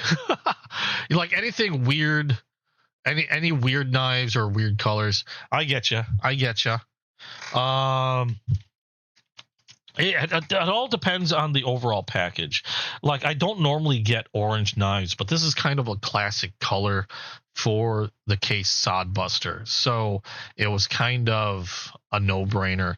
I have a lot of yellow synthetics, and I wanted to get something slightly different, so I went with the orange. I also like woods, so like the Clodbuster German Eye brand, which this one is done in oak. I have a thing for woods as well. Yeah, it all depends. It's like the overall package is what I go for. I generally try to stay away from just black knives, only because I have so many of them. I prefer to have a little bit of variation. I'll still grab it if the knife itself is just really nice and it's the only thing that they offer is in black. So I don't really have a problem with them. It's just I know I have a lot of them already in the same color, so I will try to find something slightly different more often than not when I can. Probably the goofiest looking ones that I have are these peanut butter and jelly ones, only because the Victorinox PB&J exclusives, they don't just use the purple and brown color, which most of the PB&Js are. Like, this is a PB&J right here. The Victorinox actually uses like an image of a peanut butter and jelly sandwich, which I thought was kind of funny. So it's not just the color. You get an actual, like, cutaway of a PB&J sandwich.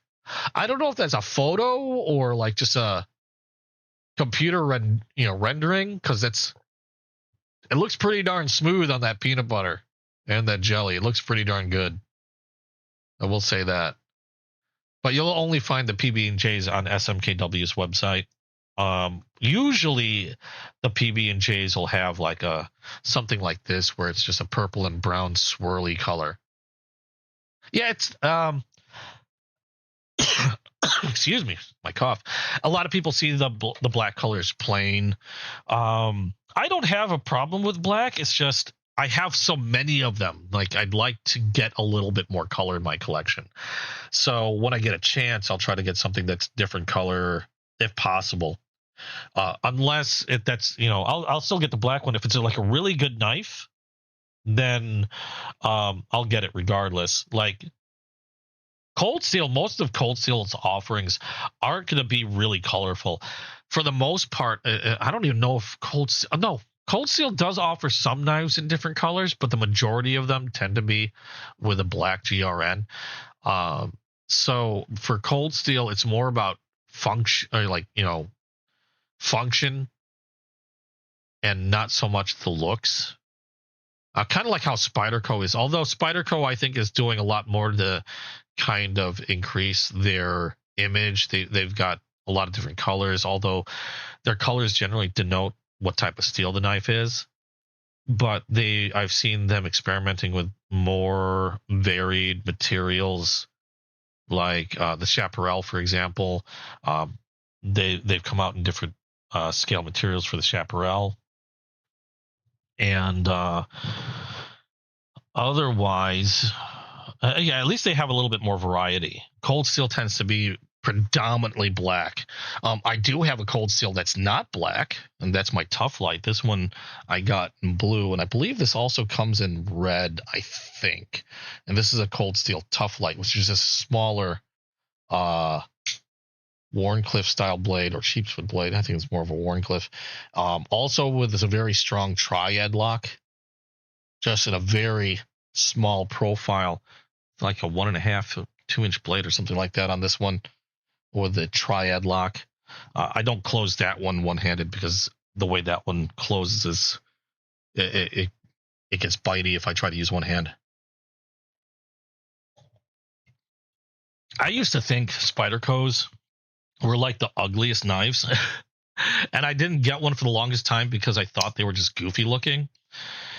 And then, so many people keep talking about Spydercos and how much they love Spydercos. I finally picked 2 of them up because I got a deal on 2 of them. And after getting those 2, I got a pair of 3 and I got a Sage 5. After playing around with those 2 and really getting a good feel for them, I freaking love them. Now I've got 7 of them.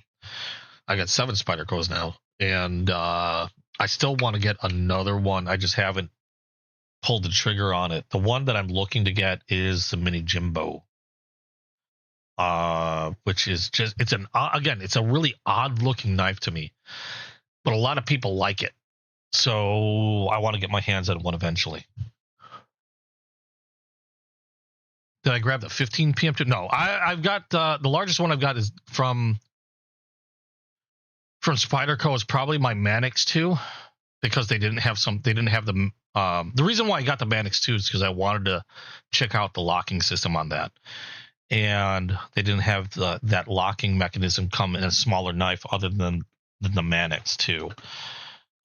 Usually I try to stick with knives that are 3 inches or less, because most of the areas in the state that I live in, they have blade restrictions of 3 inches or less, and in some cases even 2.5. So I tend to stick with knives that have a 3-inch blade, and the Manix 2 is just over that. So with my other Spydercos, I have the PM3, I have 2 Sage 5s, I have a Native 5, a Delica 4, I think that was it, and then this Manix 2. Hold on, Manix 2. Get back in the case. Manix 2, PM3, 2 Sage 5s, Native 5, and a Delica 4. Oh, and then this, because I wanted to try out the cheapest Spyderco that I could find without going to the Bird brand, because I know the Bird is like Spyderco's budget brand.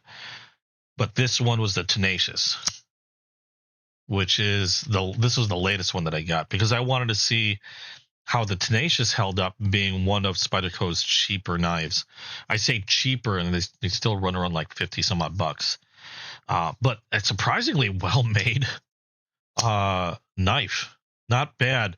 Kind of crazy considering the cost and the materials used, but I know Spyderco knows how to treat their knives very, very well. This one's an 8CR13 MOV, and I believe is a Chinese-made Spyderco. But still, surprisingly well done. A little on the pricier side for something that I would normally get that had 8CR13 MOV steel on it. But like I said before, Spyderco knows how to... They're really very knowledgeable on how to treat and how to make the most of what steels they're using. So I have no doubt that even though this is on their cheaper side, it's still a really good knife. Maybe a little, like I said, maybe a little pricier, but I think well worth it, especially considering the feel, the ergonomics, and just overall how nice it is in the hand. Not the prettiest knives in the world, but they weren't made. They've outright said they weren't made to win any beauty contests. They were made to feel really good in the hand and just work really well. And they've done it. They've done a great job with it. Oh my god. I've got a little bag I've got to fix. But anyway. Your son wanted one of your Spydercos. You live in the country, so you got him a Spyderco bird. Spyderco birds, I haven't tried the Spyderco birds yet. I know that they're like their budget brand. I've been meaning to grab one eventually and try it out just to see how they are. I know a few people that have them and they're very happy with them. I just haven't picked one up yet. There's a reason why I use the squirrel as a mascot, is I tend to get distracted by shiny things. So I'll look at a knife and be like, ooh, maybe I'll pick one of them, and then I'll see something shiny off in the distance. I'll go, and then I'll wander off in that direction and forget what I was doing in the first place. So that's usually what happens. Hold on, I got a torch, a paracord line that got loose somehow on a bag, and keep it from unraveling. There we go. Oh, that didn't help for shit. Nope, that didn't do a thing. Doesn't help that this thing is afraid to okay. Oh, that's not melting, that's just burning. Okay, never mind. I'm gonna have to figure out another way to fix that frayed rope. I thought that would melt. It's not melting. It's just burning. Okay, never mind that. Okay, so those were all the knives that I got this last week. But I still have something new to show you. I might not be able to show it to you in its full capacity because I have to do something with it. I haven't taken it out of the box yet. How's the build quality on the Robin? Wait, which is the Robin?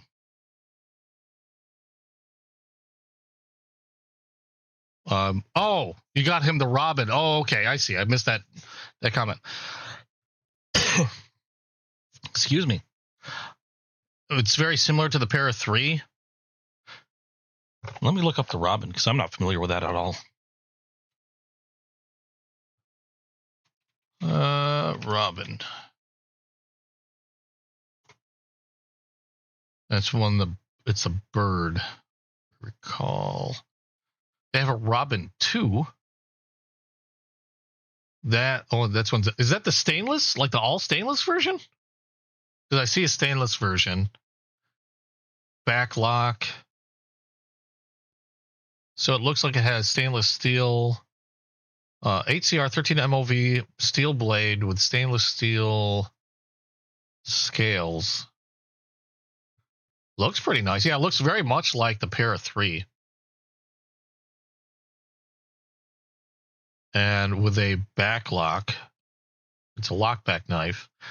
I like that they have the lockback midpoint, so I can still like my Delica 4 and the Native 5. I love how they have it so that way you can still operate it one-handedly. I don't need two hands to open or close. So I'm kind of, I'll take a look at that one. $58 though. Kind of surprised on the cost of that. But might have to check one of those out. Oh, yours has the G10 scales on it? Let me take a look. Oh, like the lightweight? I do see one with G10 scales, just a few dollars less. I'm looking at Spyderco's website right now. That's the retail cost on at least the one I'm looking at, $49 for the one that I'm seeing. Plain edge. I prefer plain edge.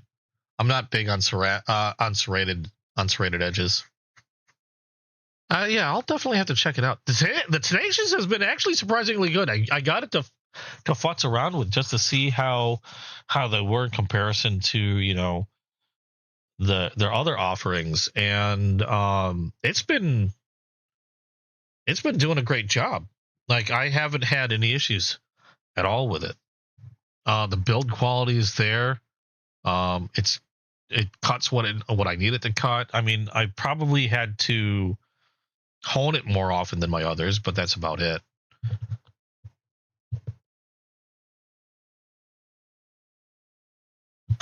Oh, you got yours off Blade Binge? I haven't gotten anything from Blade Binges yet, or from Blade Binge yet.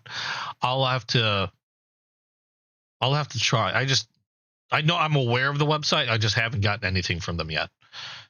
I know I've seen some knives that go exclusive, that sell exclusively on Blade Binge, like Tri-Stash, for example. I really would love to get my hands on a Tri-Stash, but those tend to be kind of pricey, and they go fast.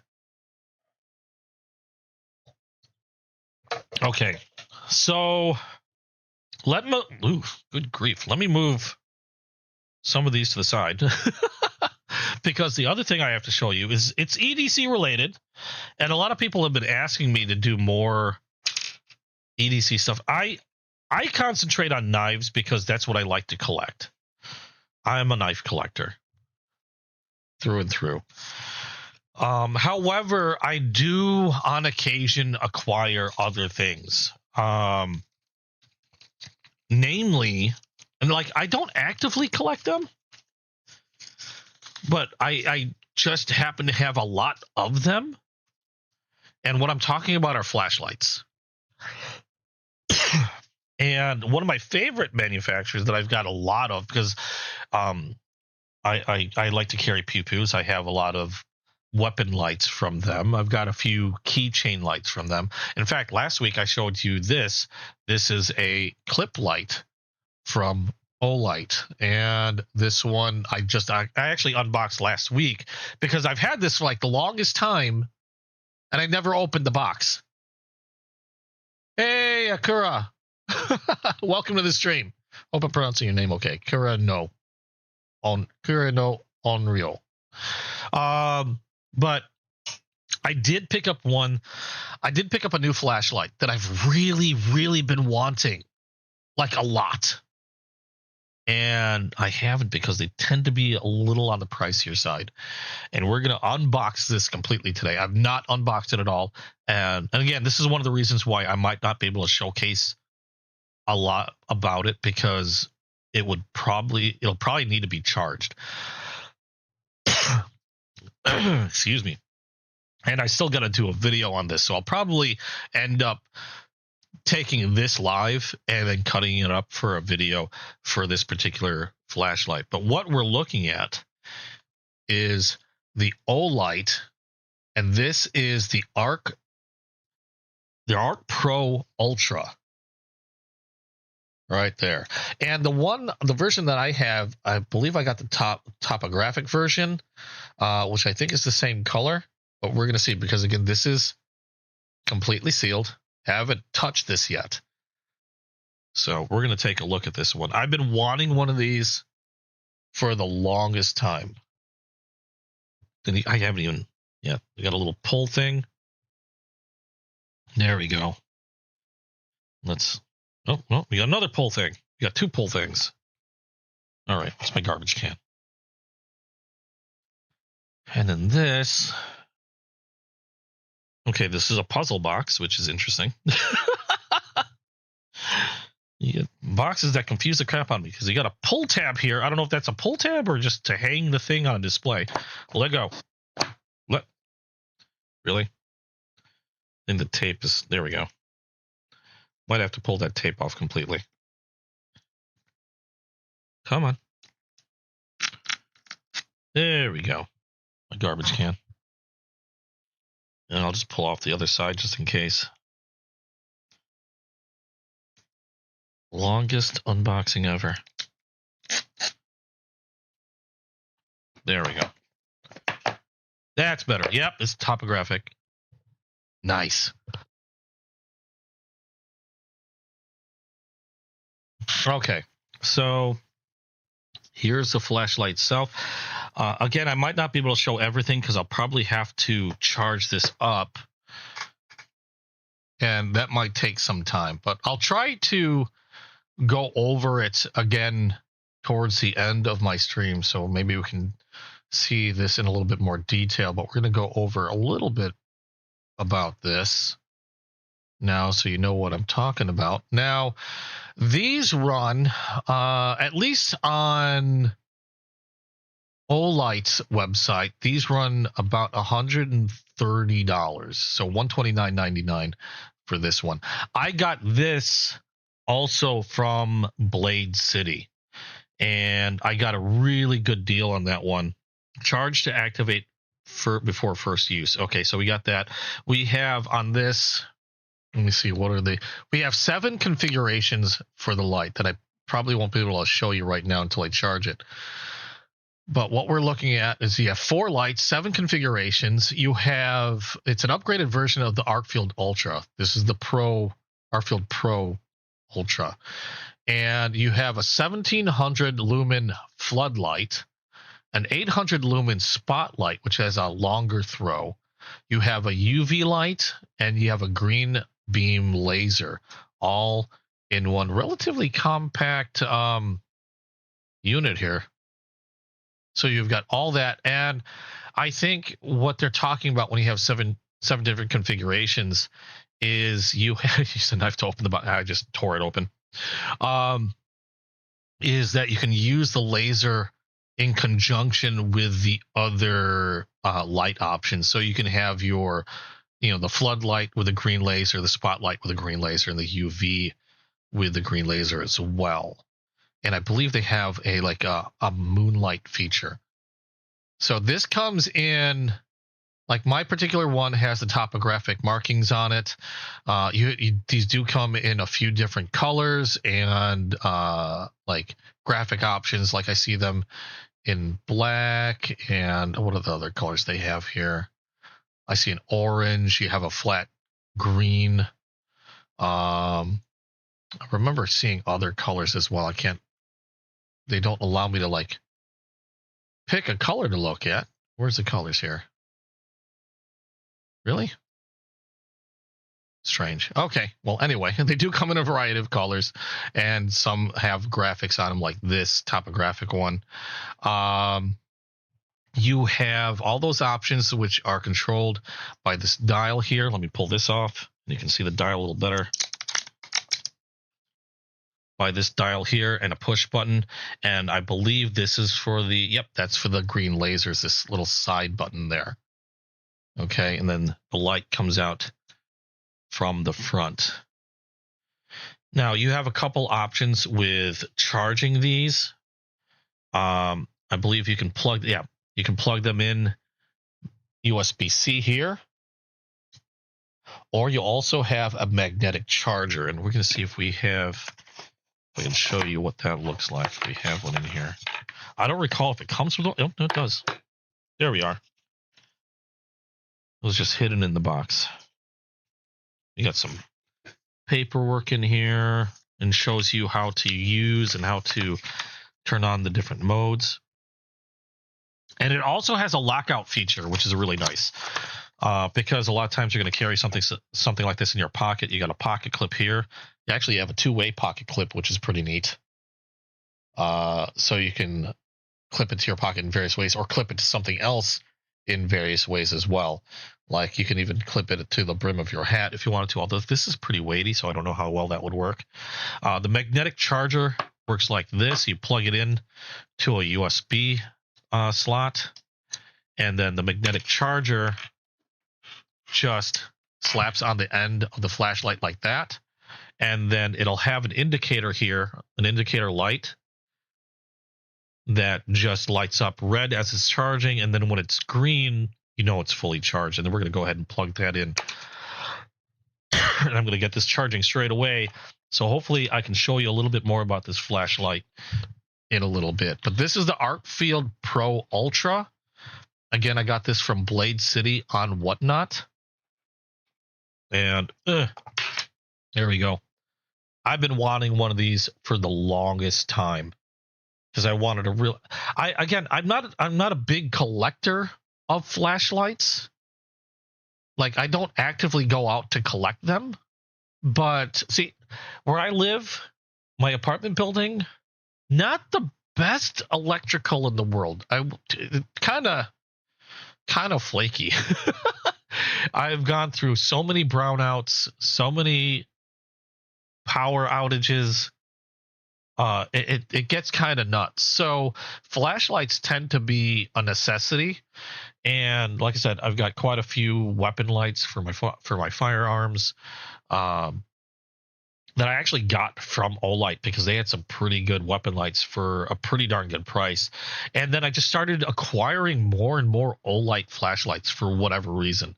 I have one on my keychain. I have one, like I said, this clip one that I tend to leave on the fridge because it's got a magnetic back to it. And a few others, like the one on my keychain. I had two different types. One was battery operated. The other one that I have on now is magnetic operated, as you can see here. And to turn this on, wait, what is that? I thought I heard an alarm or something. This one, again by Olight, you just pull it off and it turns on. To turn it off, you just stick it back on the holder. It's magnetic, so I can stick this to, anything and it'll just magnetize. And this one charges via USB. In fact, the charger is part of where it attaches to my keychain. Just really nice flashlights, for lack of a better term. And I've been wanting an Arc Pro Ultra for the longest time. Finally got my hands on one. Got a really good price. Like I said, these retail for about $130. I know on Olight's website they're $130. When I went on Whatnot, I saw them on Blade City, decided to get one from them, and they gave me a deal of I think it was a straight $100 for this Arc Pro Ultra. So I thought that was a pretty darn good deal. Went with it and grabbed it, and it's here a lot earlier than I expected it to be. But we're gonna go ahead and charge this baby up, and then later in the stream, what did I just do with the charger? There we are. Later in the stream, hopefully it'll be charged enough to where I can use it. I'm just going to plug this to my PC. Is this the right charger? Yep. I have a few of these. Like a lot of the Olights have a magnetic charger, so I have to be careful because I have a couple of them stuck to my desk. So when I need to charge a flashlight, I could just grab the charger and go. And not all of them are made the same. A lot of times they have a very specific charge requirement. So the way they did it is these chargers will only work with specific flashlights. If it won't work with a flashlight, it actually will not magnetically attach. They'll actually repel each other if you've got the wrong charger, which is kind of neat. I thought that was really neat. So we're going to plug this into my PC, and hopefully we'll get it charged up enough to look at it a little bit more closely later in the stream. There we go. Looks like I fleshed out the good ones. What do you mean fleshed out the good ones? Yeah, the Arc Pro Ultra Stealth Black. Excuse me. That's the one you're looking for? It looks slick. It looks really slick. I opted for that topographic only because it was just something different. Like I said, I have a lot of stuff that's, again, with like that cold steel. I can't begin to count how many black handled knives I have. There's just so many of them. that anytime I get a chance to get something just a little weird, a little goofy, I tend to gravitate towards those a little bit more. Like the peanut butter jellies are just, I love the color combinations on the PB&Js. I have like a lot of times I'll try to find like rare options for certain knives. Like one of my favorite knives from Concept, or actually technically from Tenable. Tenable is Concept's budget brand. The Fenrir is one of my favorite knives. Harpoon style blade, crossbar lock, just really cool looking. And then I saw somebody running a special. I forgot who I got this from. I might have got this from Going Gear. They had this might have been from Blade City. I think this was from Blade City. They had the zombie version of the Tenable, and this one happens to be a button lock. Just really interesting looking. I like unique stuff too. And I mean, this is just a great blade overall anyway. So it was kind of a no-brainer. And actually, it was pretty inexpensive. In fact, I think it was a little less expensive than when I got my original Tenable, version. So pretty cool Fenrir. Yeah, I will try to gravitate towards unique colors, or at least something other than black. Only because I have so many of them. Unless I'll still grab it if if it's a really good knife, and I don't really have a choice in color. Just because it might be a really good knife, I'll still grab it if all they have is black. I just prefer to try to find unique colors if I can get my hands on them. I also have a thing for limited edition or limited runs. I really got to stop doing that though, because I have a tendency to hang on to those and not use them. You like that Fenrir? You like that Fenrir? It's a really cool, and I also have a thing for zombies. I'm a big zombie fan. Interesting story. I used to be deathly afraid of zombies. I used to hate zombies. Zombies, when I was a kid, freaked me the hell out. I think part of the reason is because when I was really young, really, really young, somehow I apparently got... there was a zombie movie that was playing on the TV that I just happened upon. And for whatever reason, I could not peel my eyes away from it. It wasn't a Night of the Living Dead. I forgot the name of it. I think it was like I can't remember. It had to do with these zombies that could hear you. They were blind, but they could hear you, and they would zone in on like your heartbeat or something. Can't quite remember the name. It was a really old one, and it had a very horrifying end scene in the movie. And I was still super young, obviously probably quite impressionable. And I couldn't peel my eyes away from this movie. And they horrified me for like the longest time, years, until I was an adult. They zombies were no. Okay. And then I got into playing Resident Evil. Scared the crap out of me, but I still enjoyed the game. And then so I played that, and I conquered that game. I think I played the second one. I actually conquered that one as well. And then Mia Jovovich, Mia, if you happen upon this video, I love you. Mia Jovovich starred in the Resident Evil movies. And because it was Mia Jovovich, I could not ignore, and I had to watch. And that was the start of me beginning to love Tomb of the Blind Undead. That was the movie, Terry. Thank you very much. It had a very horrifying end scene on a train. Did not make me happy as a child. But after the Resident Evil movies with Mia Jovovich, I really enjoyed that movie. Partially predominantly because of Mia Jovovich, I really started to like the Resident Evil series even more. And now I can't get enough of zombie movies. Obviously zombie Colored Knife, zombie movies, zombie games. I freaking love zombie stuff now. I'm not some fanatic zombie fan, but I do. A new zombie movie comes out and oh, I gotta check that out.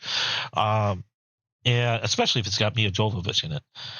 So yeah, I've become a big fan of zombie movies. I even have one of my favorite collections of knives was from Rough Rider.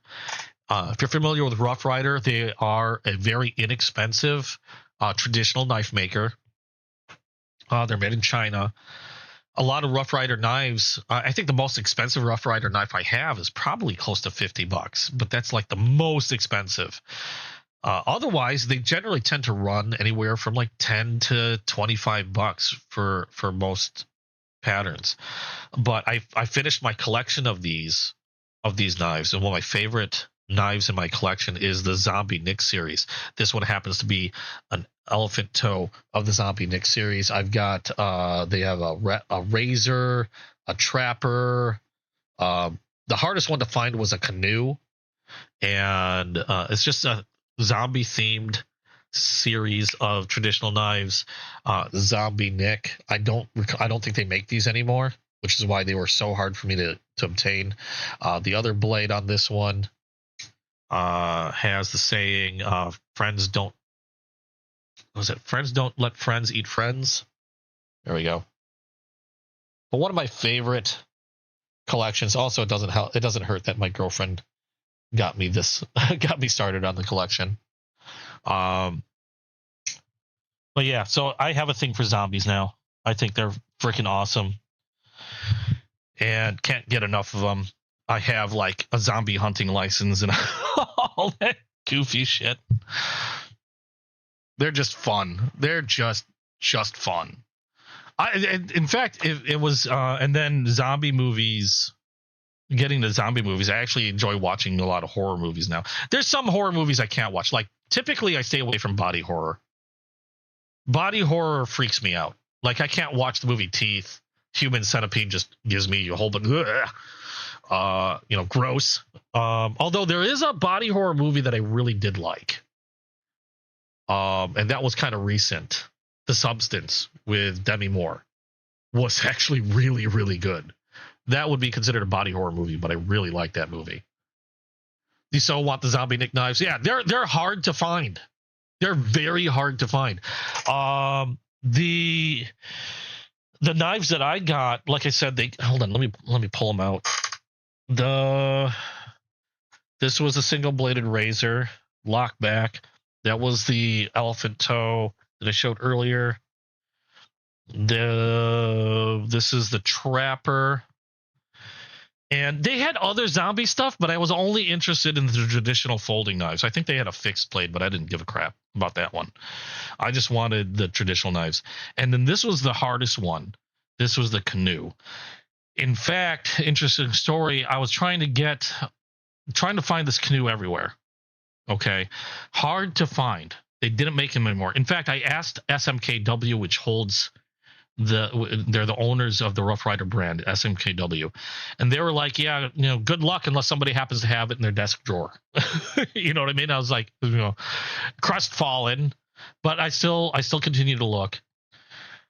But this is how I got into the Whatnot app, because I was looking high and low for one of these.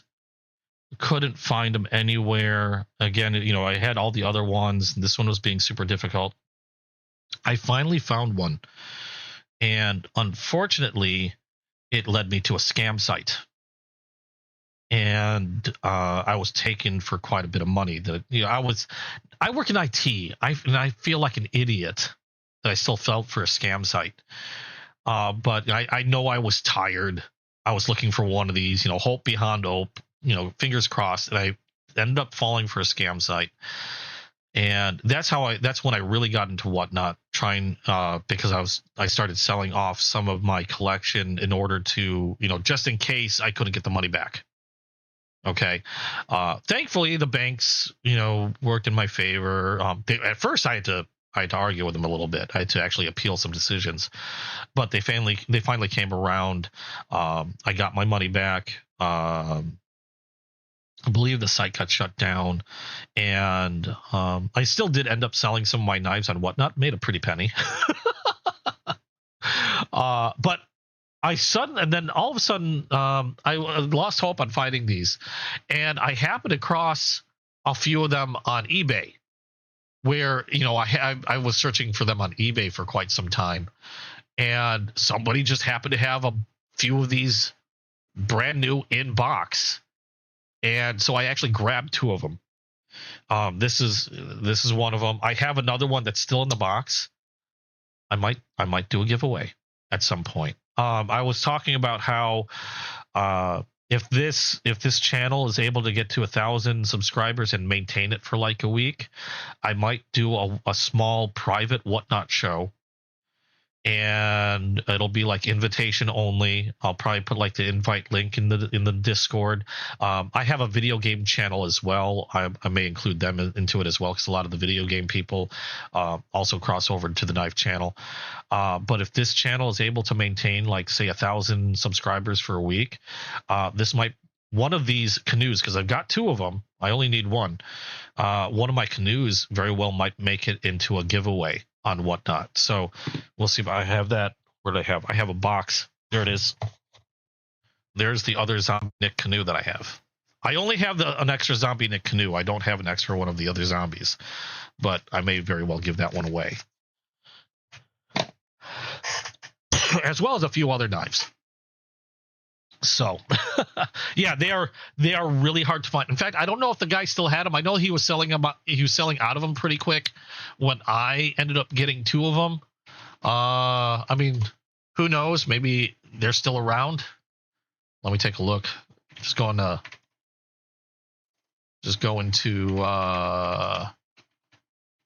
eBay. So look, Zombie Nick knife. I do. Oh, somebody's got the elephant toe for like $25. Wow, the large trapper is going for $50. I know I didn't pay that. I don't think I paid over $20 for any of these, to be quite honest. I'm pretty sure they were all under 20 when I got them. The trapper is going for $50. The lockback razor is going for $40. I'm not seeing the canoe anymore. I see the other three. Somebody's, they're you can still find the other three on eBay, but yeah, whoever was selling the canoes, I am not seeing the canoes anymore. So who knows? If I give it away, that might be one of the few places you're going to find one of these things. So get me up to 1,000. And then I might very well, like I said, I might very well give that away. But yeah, that's one of my favorite collections. It's just a weird, fun thing to collect. I completely squirreled away on a topic. But yeah, this was all the new stuff that I had to show. We'll get back to the flashlight if you want to see the functions of the flashlight a little later. I'm just charging it up. I don't know how long that's going to charge up. I'll keep an eye on it. I know I'll be running for just under another 2 hours, so hopefully it'll be ready before that. Any other questions? This is where I tend to open it up. I like to do a little show and tell of anything new that I got, which in this case I got quite a bit of new stuff today. This week, but this is where I open it up to questions. This is where I learn as well. If you guys have, again, one of the reasons why I enjoy doing this channel is because I've learned more when I started this channel about pocket knives than I've learned in all the years that I've been collecting myself. Like, oh my God, did a lot of windows open up, a lot of doors open up when I started this channel. I learned so much in just such a short period of time. A lot of my collection prior to starting my channel actually focused on more modern knives and actually quite a lot of fixed blades. I've got a lot of Damascus. I've got a few fixed blades and things like that. The traditional knives I actually didn't start collecting until just shortly before I started my channel.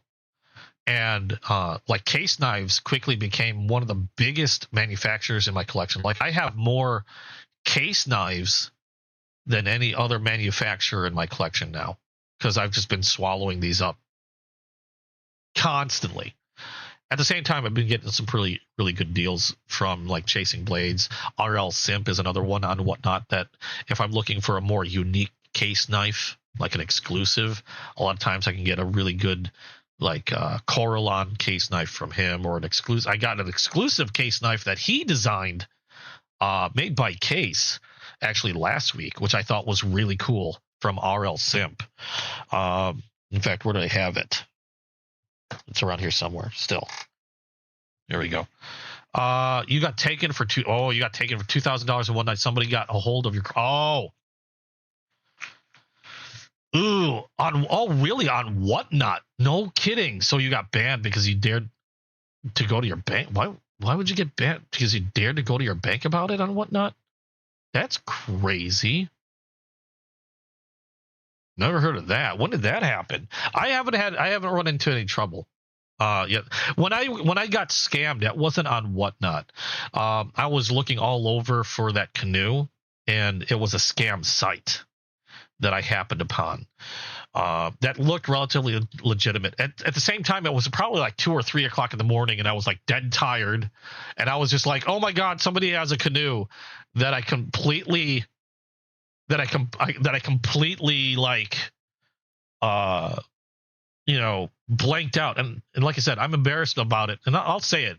I work in IT. I should have seen all the red flags. I mean, in hindsight, I see all the red flags. I was tired and blinded. Do I have to have Homeland Security? Not yet. Not yet. You'll buy the others if you can buy the canoe. I don't know. Like I said, I was thinking of doing a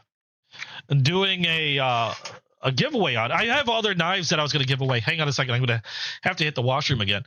But I was thinking of doing a giveaway with it. I had other knives that I'm going to do a giveaway with too. So I don't know. Depends. Let me know what you're offering. I'm going to be right back. Be right back.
Okay, sorry about that. I drank way too much coffee today. It's going right through me. And before anybody asks, the reason why I want to hold, if I do a giveaway, the reason why I plan on holding it on Whatnot, because I know that people have done giveaways on YouTube and stuff like that, but I know there's like a lot of rules and regulations that you got to follow, both where I reside and whoever wins it. I've got to be aware of their laws and all that other stuff, and it gets really, really screwy. And the reason why I want to do it through Whatnot is because they basically handle all the logistics, and I don't have to worry about it. I just simply, if I want to run a giveaway, I just run it through Whatnot. And I understand that it might leave some people out of it, but really it's the easiest way for me to make sure everything is on the up and up if I run a giveaway, and not have to worry about any like legal, like stupid legal stuff. So if that's why I intend to run it through Whatnot. Do I have how or like 5 months? You bought a hat on there from T. Kel once. I think it's somebody that but you can't. I see, somebody that you might know. That makes it harder, and that sucks. I am sorry. My girlfriend was banned on Whatnot, but that's because she kept winning too many giveaways, which would irritate her to no end because she loves entering giveaways. And we have so much candy. I gave away a ton of candy recently because she keeps winning candy giveaways. And there was one time she was heavily into trying to get some like Labubus and stuff. Labubu was a thing. I have like a bunch of Labubus that stare at me from a dresser every night, and she won so many giveaways. I think it was actually for shirts. She won so many giveaways in one day because, and it was the seller was a new seller, and what the guy was doing was he didn't have a big audience during his show, but he was just trying to be like really, I don't know what his deal was. I think he was just trying to drum up a lot more excitement over his shows. And every time he sold something, he would do a buyer's giveaway. And my girlfriend bought like maybe 3 shirts or something like that. And there was like maybe 2 people watching and buying stuff. So every time she bought a shirt, he would run a buyer's giveaway. And so she'd have a 50-50 chance because there was another buyer. There would be a 50-50 chance that she'd win something. And she won like 3 or 4, like 3 giveaways, 3 or 4 giveaways. But because their algorithm, their system can't figure out what's going on, Whatnot system basically thought she was like botting or doing something nefarious when the guy was just running giveaway after giveaway. And because she was like one of 2 people there, she was just lucky and won a lot of them. And so she got banned for like a week. She was so upset. Like, oh my God. Yeah, that's when she got banned. I haven't gotten banned yet. I haven't won nearly as much stuff. I've won a few things from them, but a knife here or there now and then. I tend to, when I go on Whatnot, I tend to frequent just the knife channels. I think for a while I tried helping her get like some Labubus, and that was about it. Otherwise, I'm generally on Chasing Blades show. Whenever they're running a show, I'm watching Chasing Blades or RL Simp or Going Gear or Blade City are like the 4 that I really, let's just say they take most of my money. Chasing Blades more so than any of the others, but I have a good relationship with those guys at Chasing Blades. Mike and Gary, 2 brothers that run Chasing Blades. They're not like the biggest sellers, but they're just 2 really good guys that aren't out to get you. You know, they won't run their prices up because something might be hard to get. If a knife, say a knife is $50, but is ultra rare and keep selling out, they're not going to ramp the price up simply because they know they can get more money. They'll start the price out at $50. You know, they'll start it out at what the retail was. Now, if others bid it up, that's on everybody else. But they're not going to sit there and take a $50 knife and go, okay, we're going to start the bid at $100 because it's hard to get. No, they won't do that. Which they're just 2 good old honest folk. Really awesome guys, and I've done a lot of purchasing through them. I don't know if you were here when I mentioned it. He actually called. They're at Canton, Texas right now. They're at this giant like flea market or something, in Canton, Texas this weekend, and they've got a table set up. They're selling knives over there. He actually called me up yesterday. Was it yesterday? Or was it today? I'm getting my days mixed. No, it was yesterday. He called me up yesterday while they were selling stuff, and Mike's his name. he was able to get away from his booth for a little bit. He calls me up. He goes, "Hey, you've been wanting rabbit furs, right?" I'm like, "Yeah," because he has a rabbit fur on his table, and I was like, "I want a rabbit fur." And he found a vendor over there that was selling like all these different types of furs, rabbit fur. There was cow hides, and I don't know what other kind of furs they might have had. I didn't care. I was just focused on the rabbit fur. I probably should have opened my eyes a little bit, but I didn't. But he went and picked up 2 rabbit furs for me. He went through the bin, and he had me on like video chat, and he was showing me all the rabbit furs they had in the bin. We picked out 2 nice ones, and he grabbed them for me, and I think they were only like $7 a piece. So I got to get some cash over to him, and then hopefully I'll be getting them soon. But I thought that was pretty darn cool. Like I said, 2 great guys, Chasing Blades, awesome sellers. RL Simp I like to go to because a lot of times he's a slightly bigger seller, so he gets a lot of exclusives that Chasing Blades might not be able to get a hold of. And so if I want something a little more unique or harder to get, a lot of times RL Simp will have them. Going Gear and Blade City I do a lot of business with, but most of the time when it comes to Going Gear and Blade City, I'm looking for modern knives from those 2. Like I said, this one I got from Blade City. I got this from Blade City. I didn't get anything from Going Gear, I think, this week. I don't believe. I got a few things from him last week. But I could usually get some really good deals from either Going Gear or Blade City. It only kind of bothers you because you like to maybe sell on there someday. Oh, I see. Yeah, I get it.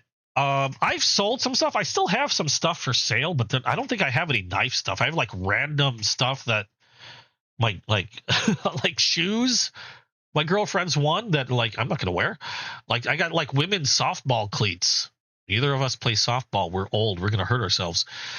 That she got, and other stuff that just sit in my buy it now bin if anybody's interested. I don't even have any knives for sale. I held like 2 or 3 shows on Whatnot. First show was because, like I said, I was trying to make up some money because I got scammed, and so I was just trying to cover my bases in case I couldn't get my money back. Thankfully I did, and still made a good amount of money that went towards other stuff and bills, so that was pretty nice. And the other 2 shows I ran were basically to kind of like finish up what didn't sell on that first show. So everything that I had slated that I wanted to sell, I decided to run 2 more shows and try to sell the rest of it off, which I managed to do. And so I haven't run a show since. Running a show kind of stresses me out a little bit because I get nervous on whether or not somebody's going to get their stuff. Like, I know how I get when I'm waiting for something in the mail, like it's coming to me. I will stalk that post person till it gets to my door. I'm the same way when I ship something out. I'll ship something out and I'll stalk the tracking number to make sure that they get what they wanted to get. And it's kind of nerve-wracking for me when things get delayed and then I worry they're not getting their stuff. So whether I hold another show or not, I have no idea. My only real plans for Whatnot, other than like spending way too much money on it, are if I manage to hold and maintain 1,000 subscribers, is running that private show and doing a giveaway on Whatnot. That's really my only thing I have kind of planned for the next thing on Whatnot. Otherwise, I'm pretty much a collector and buyer on there. Oh, I was going to show you, like, for things unique, like this one was from RL Simp. His place is called Cowbell Cutlery, and he actually got to work with Michael Prater and Case, and he came out with his own exclusive knife from Case. And also, it's a Michael Prater. If you know anything about Michael Prater, he does the Coralon knives, and they're always limited. Coralon is a type of material that sometimes you can get Case knives in, and they're kind of unique because no 2 are going to look exactly the same. And also, there's no pins with Coralon knives. Michael Prater is the only one that does the Coralon, and he does them for frost And I think, like, even in case, if they want Coralon knives done, I think they take a skeletonized case knife that they send to Frost Cutlery. I believe that's how it works. And then Michael Prater does the Coralon, and they've appeared on case knives like this one here. They've appeared on Frost knives on. I believe they've also been on some Baron Sons. I'm not quite sure. But and on some Queen knives as well. But this was RL Simps. I got this last week. This is his own design, and now they're all going to be brown and green. These are called the Caramel Apple Glows. They don't glow in the dark, but they are UV reactive. And again, this is RL Simps' own design. Now they're all going to be the same color in terms of the brown and the green apple. However, none of them are going to look exactly the same, because the way the Coralon works is all the swirls are going to be a little different. They're going to have a slightly different look to them. So they're all kind of unique in that way. And he's coming out, like, this is a trapper. He's coming out with Sodbusters at some point. I don't know if he already did. I might have missed them. I hope I didn't. He's going to come out with more trappers, because he sold like 100 of them, and I managed to snag one. He's going to have a few more trappers he's going to sell. He's going to get Sodbuster Juniors in the same pattern or same color. And maybe some other patterns in the same color, but they're all going to be limited in total to 2,500 made. So, and that's in combination. So a total of 2,500 Caramel Apple Glows in trappers, Sodbuster Juniors, and whatever other pattern he comes up with. So this is an example of like some of the stuff I'd like to try and collect. This limited stuff from Case or other manufacturers as well. Yeah, USBS will make me lose my mind. Which is why I was surprised I have so many today. I half expected half of these to not appear until after today, this upcoming week. And now all of a sudden they're all there. And like I was saying before, I'm not even sure what I'm going to do for next week then. I think I have like 1 or 2 traditional knives that are still in the mail, and that's like it. I don't know. I don't know what I'm going to do for next week, other than maybe just a longer chat for next week's live. But hopefully I'll still have some knives, some new stuff to show you. I know Kaiser's come out with a lot of new stuff this month. Oh, my Kaiser keeps coming out with stuff all the time. They're hard to keep track of. There is a Kaiser knife that I'm trying to find, and it's really hard. It has a ridiculous sounding name. Unfortunately, I still haven't been able to get a hold of it, and I don't know if I'm going to be able to, because people keep snapping that little thing up left and right. It's always sold out everywhere I look. But hopefully I'll get lucky and I'll be able to snag one. So let's see. Oh, which one? You talk about the green apple or the caramel apple glow that I just put out? Yeah. Unfortunately, I don't know if he came out. I haven't looked at Earl Simp in the last few days. I should have been looking. It's possible I might have missed the second run of Trappers. If he hasn't run them yet, if you are able to get on Whatnot, check out RL Simp. He's the one doing the caramel apple glows. If he hasn't run the second series of Trappers yet, I'm hoping I didn't miss the Sodbuster Juniors, because I really want a Sodbuster Junior. And I don't know what other pattern he's planning on doing. Possibly Stockman's, maybe Sow Bellies. I don't know. If he does a Sow Belly, I'm going to hammer one of those down, because I really like Sow Bellies. The only ones that that I know he's done is the Trappers, obviously, because I have one, and the only one that I remember hearing him mention was the Sodbuster Junior. And that was it. I don't know which other patterns. I just know he has other patterns in mind. I wish I knew. But yeah, RL Simp's the one you want to go for those. Really cool looking knives. And when he was running them, when he sold his first 100, I got lucky, like I said, and was able to nab them. I think he was starting the bidding at like 115, and they were running as high as like 250 for one of those caramel apple glows. I got mine because I waited. I was hedging my bet and waiting for the big bidders to get theirs, essentially. And so I was waiting and waiting and waiting, watching people walk off. Like I think, like the first one I think went for 190, and then after that they just boomed, and you could like they were going for on average for like 240. I think as high as 250. A lot of them were going for like 240, and the people kept snapping them up 240, 240, 240, and then like towards the end of his show, I think when he started having like maybe 30 left, I finally decided to jump in, and I got mine for like 200. And I think the lowest I saw them goes for like 190, I believe. But I snagged mine for 200. And I think the last ones ended up going for like 230 or something like that when he started running out of them. But he said he was planning on doing a second run of the Trappers. I don't know when he was going to do the Sodbusters Juniors. It's possible he might have already run them. I haven't watched. I should have been keeping track, but hopefully I didn't miss out on the Sodbuster Juniors. Yeah, that one, like I said, Whatnot, RL Simp. That's the only, as far as I know, that's the only place to get them, because it was his design, his exclusive from Case. As far as I know, he was in talks with possibly allowing some other sellers to sell that exclusive, but again, I haven't followed, so I don't know if he's actually done that yet. So as far as I know, the only place to get that caramel apple glow is from RL Simp. Yeah, R is in Romeo, L is in Lima, S is in I forgot my phonetic.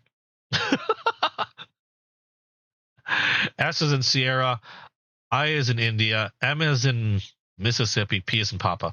I forgot my phonetic alphabet. My brain farted. So RLSIMP on Whatnot. I don't even know if he's running a show now. I should look. I don't remember. I know he runs a show generally daily, but I don't know if he runs a show on the weekends. He might on Saturdays. I don't think he runs shows on Sundays. He's also a preacher, so he probably doesn't run a show on Sundays. Who's actually on? Going Gear currently is on. If you're looking for modern knives, he's a great one to go to. Jay is the guy's name. Let's see here. No, I'm not seeing RL Simp on at the moment. I don't know when. Let me take a look and see what his next show might be. So I can't recall if he schedules his upcoming show, because a lot of times he'll state what's going to be on his show also. Case and Son, or Case Baron Sons. No, Case Baron Son. Case Baron Son. Does he say when he's doing the other, or did he already do it? Oh no, I don't see him listed. Case Knife Giveaway, US Case.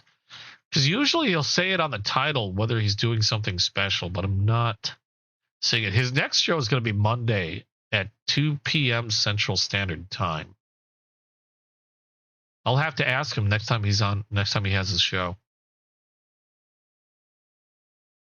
But if it's RL Simp is his name on Whatnot, his shop is called his shop is also called Cowbell Cutlery, but his username is RL Simp. So you'll probably find him as RL Simp, RLSIMP on Whatnot. Yeah, I don't see him listing it on any future shows, so I don't know. It's possible. Or he might just not have titled it. I don't know. I'll have to check with him. But yeah, his next show is not till Monday. And then he'll run Monday. Looks like he's Monday, Thursday. Oh, Mondays and Thursdays? I could have sworn he did more shows. Huh. Okay. Could have sworn I've seen him on other days. Maybe he'll do pop-ups now and then. But yeah, he's the only place that I know of to get that exclusive. So if you want to jump on that exclusive, I would watch him like a hawk. And I have a horrible weakness for like exclusive knives. That, and I really like the caramel apple color. I tried making a caramel apple of my own, but what I do is I sometimes will take a case knife and I'll torch them. Where is it? Like, I like to torch some case knives. I want to take a Tequila Sunrise and I want to torch one, but I'm trying to get a Sodbuster Jr. in Tequila Sunrise. And I have not been lucky enough to get one yet because the Tequila Sunrise knives tend to sell out pretty quickly. Like crazy fast. People are jumping on those things. Like, this was my version of a caramel apple. Essentially, I took a green apple case trapper, and what I do is I'll take a torch and I'll toast the edges. I'll toast the ridges. This is one that I've done. This one I did really dark. This is my version of a caramel apple. Essentially, and I've done it I've done these live. If I can get a Tequila Sunrise Sodbuster Jr., I'm going to toast that one live too to see how it turns out. But it, little torch. I have a tin. I have an extinguisher nearby, just in case, so I don't light my place on fire. But I've done this one. I've done other knives as well. One of my favorites that turned out really well. This is kind of what I want to do with a Tequila Sunrise. This was a gray bone Sodbuster Jr. that I've seen. Case has one called has Sodbuster Jr. called a tin roof, which essentially looked like a gray bone Sodbuster Jr., had a different style of jigging to it, and it looks like they toasted it. So I wanted to try my hand at doing my own version of the tin roof. Now, this isn't the same type of jigging. It's a different jigging. But I took this gray bone Sodbuster Jr., and then I took a torch to it, and I thought it turned out pretty darn well. In this case, I toasted like the edges lightly and then the ridges of the jigging to add a little bit of brown.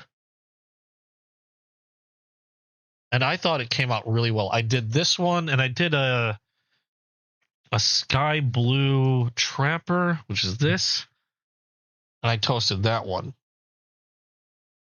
Normally just all blue, sky blue. Not as dark as the green apple. I wanted to keep this one a little lighter. Toasted the sides towards the bolsters, and then I toasted the ridges on the jigging there. And I thought this is probably one of my favorite ones. The gray and this light blue, I thought came out really well. Just added a little dimension, a little different dimension, a little color to it. Made it, uniquely mine in a way. And I've done a few, not a lot. Those are three of my bigger examples.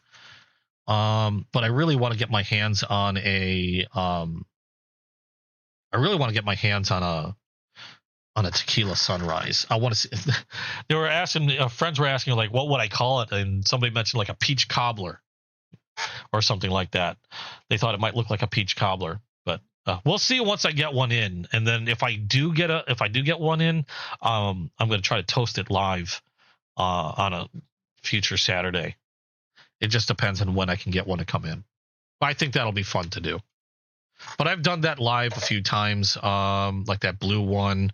I did one that Case did. They had a baby dock, like a red bone baby dock, that they called Bacon Bone, and they only had it in the baby dock pattern, and I have one, but I wanted to make something bigger, a little different, and I ended up picking up like a red bone trapper, and I tried to toast it, and it's funny because to me, I'm not sure it looks like bacon. I think it looks more like steak, like a rare steak. Because I toasted it lightly. It was this one. It was a red bone. Added some brown to it. Toasted that up. It just reminds me of like a rare cut of steak instead of bacon. That was my try at making a bacon bone. Still came out pretty well in my opinion. Like I said, it reminds me more of steak. Makes me hungry when I look at it. But that was my shot at making bacon. Oh, and I just dropped that knife. Okay, get back here. But these are fun to do. It's something to do. Make them uniquely mine. I like them. I know some people are like, "Oh my god, you're ruining a knife." It's my knife. I happen to like the way it looks. You know, you can buy your own, and you don't have to burn it if you don't wanna. I happen to enjoy doing it. Not on every knife. Like I'm not. There's no way I'm gonna burn this. You know, there's other knives that I happen to like the look of the bone. Like I don't want to burn this one. I think that looks absolutely gorgeous the way it is. But sometimes if I want to try something new, I'll buy another one and give it a test and see how it looks if I give it a little toasting. Sometimes it works out great. On some occasions, I've messed up. It is what it is. That's why I experiment. But let me know what other questions you guys have. I know I tend to jump around a lot. There's a reason why I have a squirrel as a mascot. But let me know what other questions you might have. Either my collection stuff, let me know what you guys have in your collection. Oh, wow, I missed that comment. Somebody got a new Wakizashi. Who was that? That was probably Kobunny. Yeah, that was Kobunny. Did you put that picture up on the Discord? Would surprise me if you didn't. Some new daggers on the Discord. Those things look nice. Well, yeah. Any questions or anything you guys want to talk about? Anything like on the new knives, on anything that I might have in my collection, anything that you have in your collection? Again, this is where I start to learn about stuff. This is again the big reason why I enjoy doing this channel is I learned a ton running this channel, and it's been just a lot of fun. It was something that I decided, well, like it was just a way to get in touch with other people that had a similar hobby, liked to collect pocket knives, liked to talk about pocket knives, or just collecting in general. And it's been a hell of a lot of fun since I started doing it. It was just a great way to meet some of you people, chat with you guys, and talk about something we could all relate to, and have fun discovering new stuff, or just shooting the shit, I guess it were. Out of all the ones you've seen today, any particular favorites? I'm having a hard time admittedly picking favorites. I somebody once mentioned like because they've asked, and I've been asked a number of times, like, what's your favorite knife out of your entire collection? What's your most favorite knife? And it's really hard to pick a bunch out. I mean, I can tell you right now, probably my top favorite knife is that Ramet Steed, followed by the Ramet Two-Face. I love both those knives. But every knife I have in my collection is also a favorite because I wouldn't collect it otherwise. Because some people have asked, how come a lot of my videos are very positive in regards to the knives I have. Like, I very rarely do I have a video where I'm talking bad about a knife or even something relatively negative about a knife. But a lot of that's because I'm not going to spend a knife. Like if I'm going to buy a knife, if I'm hunting for a knife, I'm looking for one that I'm going to like. I'm not going to spend money on a knife that I don't think I'm going to enjoy. I've bought knives blindly because I wanted to see what they were like, and I didn't have any other way of checking them out other than buying one outright. I've done that before, but I still am going to look at reviews and other people's opinions on it, because if I'm going to be spending money on a knife, I'm going to spend money on a knife that I know I'm going to want to keep or want to get, or just really enjoy. You ordered all of Blade Binge for the first time. Oh, you ordered off. They said all of. You ordered off Blade Binge. I still haven't bought anything from Blade Binge yet. Blade Binge is well known in the knife community. I know there's a lot of there's a few much bigger knife YouTubers that swear behind Blade Binge. Metal Complex is one of them, and there's a few even manufacturers that sell exclusively through Blade Binge. I think one of them was TriStash, which is a very popular knife maker. But as far as I know, they sell exclusively through Blade Binge. It's just a way. Blade Binge is a way for a lot of collectors to have a safe, I guess, place to sell their collections, that where they can rate other sellers and buyers as a way to protect to protect themselves, because you can rate the buyers, you can rate the sellers. So if somebody's got a bad rating or something, something might be fishy about them, or they're not the most trustworthy, and things like that. But yeah, Blade Binge is now, I haven't gotten anything from them yet myself, simply because I just haven't had reason to yet. The one thing that I wanted to try to get from Blade Binge, they tend to sell out pretty quick, was like a knife from was a TriStash knife, but at the time I didn't really have the cash for it, and they sell out pretty quick. But as far as I've heard, Blade Binge is pretty trustworthy. As long as this, now keep in mind, Blade Binge is just kind of like the mediary. Okay, they run the site. They do the review, like the buyer and seller review stuff, but you're still dealing with generally individual sellers or some manufacturers through Blade Binge. So keep that in mind as well, that you're dealing with those specific people, and not exactly Blade Binge themselves. They just generally run the site. You're almost all positive too. Same. Yeah, like I said, I'm not going to spend money on something that I don't think I'm going to like. Why would I want to waste my money on that? Now, I have bought some weird knives before. I have gotten knives that I did not like. I've made a video on a couple knives that I thought were probably one of the most, or two of the most dangerous knives I could probably ever have possessed. In fact, I had cut gloves specifically to handle those knives, because those things were nasty. And I ended up selling them. Somebody really wanted them. They made nice conversation pieces, but I don't think they would have ever been.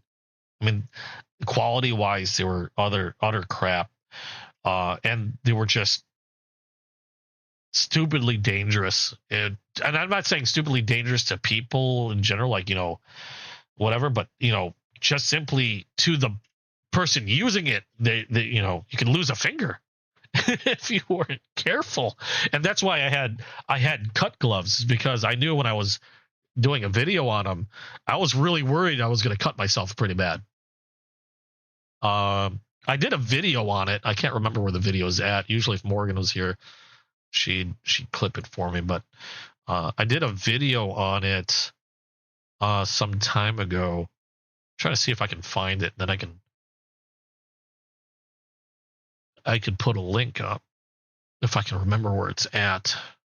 But yeah, they were like two of the most, I called them like the most dangerous knives I had in my collection. But yeah, I got rid of them. If I don't like it, it generally is not going to stay in my collection very long, unless it's just like something. And these weren't expensive knives. They were unique in terms of like how weird they were, but they weren't like hard to get knives. They weren't expensive knives. I don't think they were more than $20 a piece.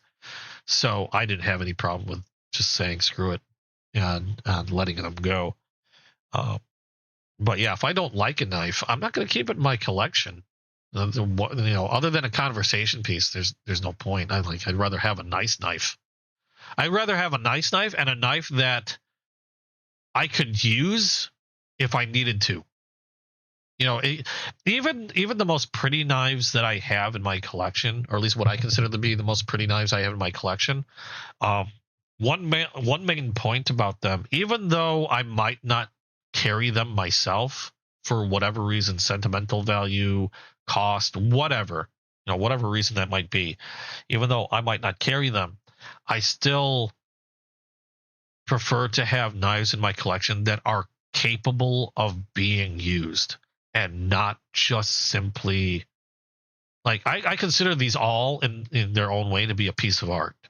But if that's all they were and they couldn't be used, I wouldn't want them in my collection. Like if this knife, for example, or this knife or whatever, if its only job was to look pretty, but it couldn't cut a piece of paper, why would I have it in my collection? It's got to be not only interesting to me, but it's got to be capable for what its purpose is supposed to be. It's a knife. It should be able to cut. It should be able to cut pretty darn well. Otherwise, it's not going to stay in my collection. It's going to. I'm not going to. Either I'm just not going to get it outright, or I'm going to get rid of it at some point. Looks is one thing. Functionality is also a requisite. It's got to be functional. And those two knives I talked about were, oh god, they were far. I mean, sure, they would cut stuff, but I don't think I would consider them to be anywhere near really functional. Other than like being just really screwy looking. Where the hell are they? I'm trying to find it real quick. Hold on. I'm going to try to find it, and then I'll post the link up in chat so you guys can see what I'm talking about. It's just I've done so many videos, I can't remember where it's at. I know it's probably one of my earlier videos. Let's see.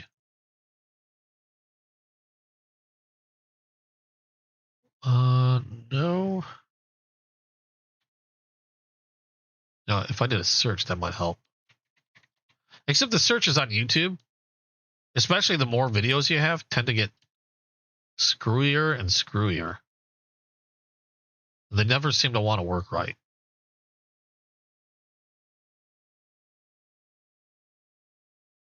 There's not a whole lot I can do about that either. So really, the only way I can do this is by digging around my videos and hope that I can find them.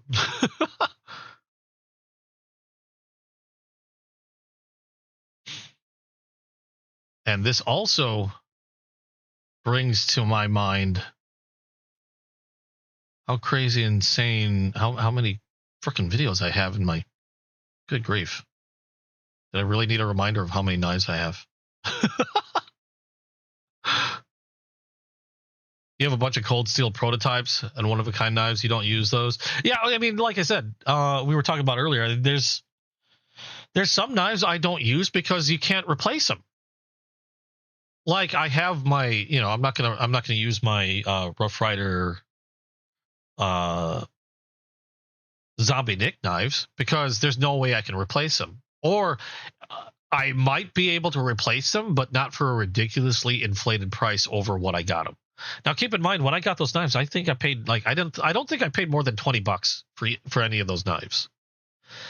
But if one were to get lost or break, or for whatever reason something were to happen to it, you just look today and it's going to cost me like $40, maybe even $50 to replace it, which to me is kind of ridiculous when I bought it for $20. Some of those other knives that I have, like I was talking about that peanut butter jelly case Crossroads. I mean, that knife was under $80 retail. I was lucky enough to get it retail. If I wanted to buy it on auction, it's going to run me probably around $200. So I don't use that knife because I don't want anything to happen to it. And especially when either because the price gets inflated, they're hard to, or they can't, just simply can't be replaced, or they're really expensive. I may not carry a knife because it's going to be just simply too expensive for me to replace. So it's either sentimental value and I can't replace it, or it's going to be too expensive to replace, even though they might still be available through like third parties or something. That's the reason why I may not carry a knife. And they are just at that point, they're just for really my collection and as conversation pieces. And I just find them really, really neat and pretty cool. I just wanted them to be a part of my collection.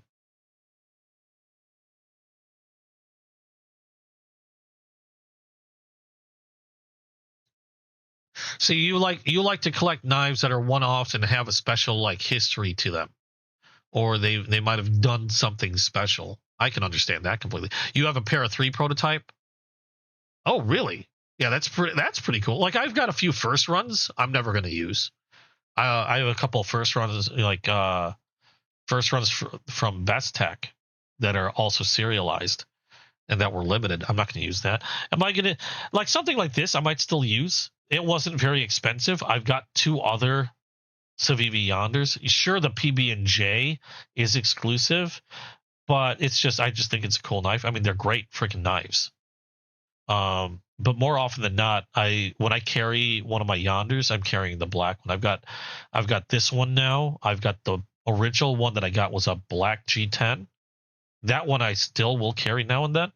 And I have a wooden scale version with Civivi's Damascus blade, which is, I've carried a few times, but generally sits in my collection as more of a conversation, neat conversation piece.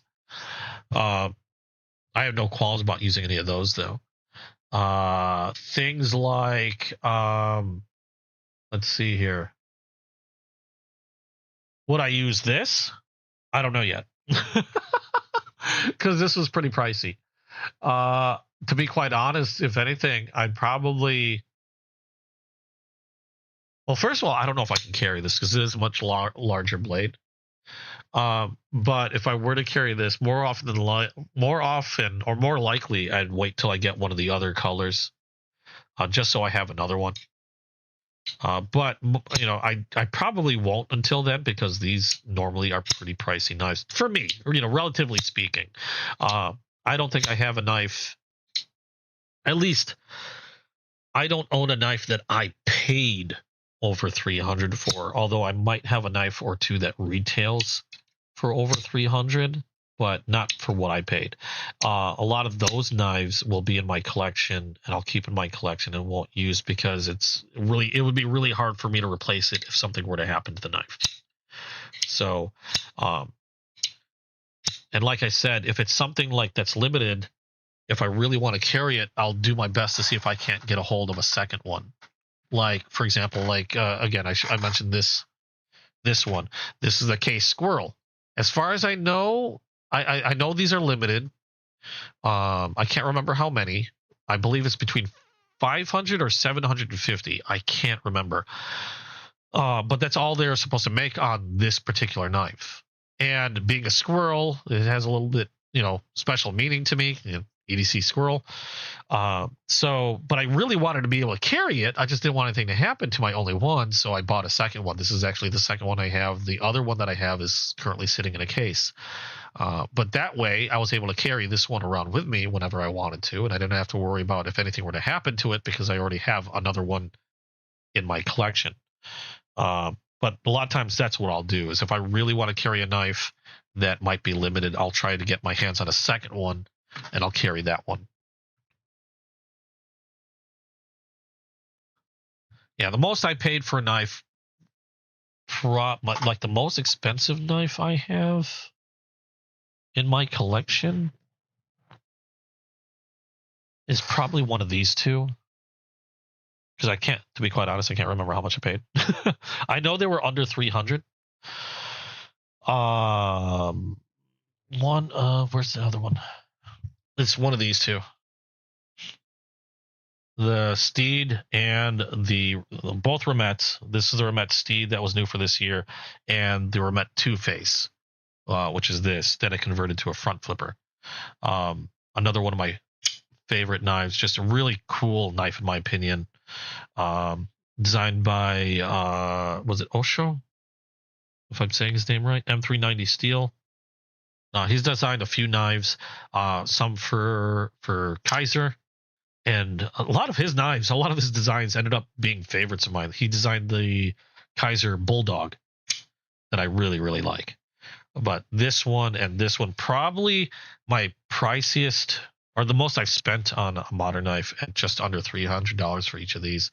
I forgot exactly the cost. I know they were under 300.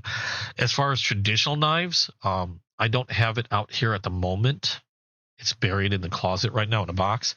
But I know it's supposed to retail for, I think, over 300. I forgot how much I paid. I think it was a little close to, or just under 250 was a case. I forgot the name, but it's got Damascus steel. Usually, if you have a case with Damascus steel, you're gonna start hitting some higher numbers. It's the only Damascus steel case that I have. But I just thought it was really, really neat. I like the blades on it, and I bit the bullet on it. Got a good deal from Chasing Blades on that. And that's probably my most pricey. That one, and there's another knife I'm pretty sure I paid over 200 for. That are my most expensive case knives. Otherwise, I generally don't spend too high on case. I know there are other case knives that can get pretty pricey, like their abalone, and you got other Damascus steels that get pretty pricey. But I like a lot of their stainless steel offerings. Where was that other knife? I think that's in the box also. Shoot. It's also in my closet.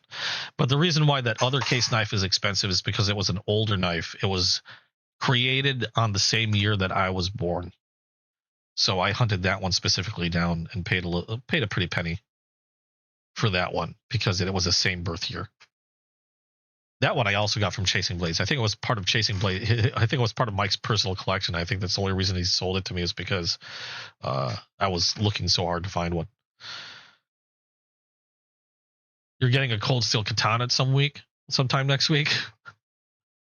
I forget where you're at, Cole, buddy. Can you carry those on the EDC every day? I know if you're in Texas, you could probably carry it every day. I have to fidget with knives. I cannot not fidget with knives.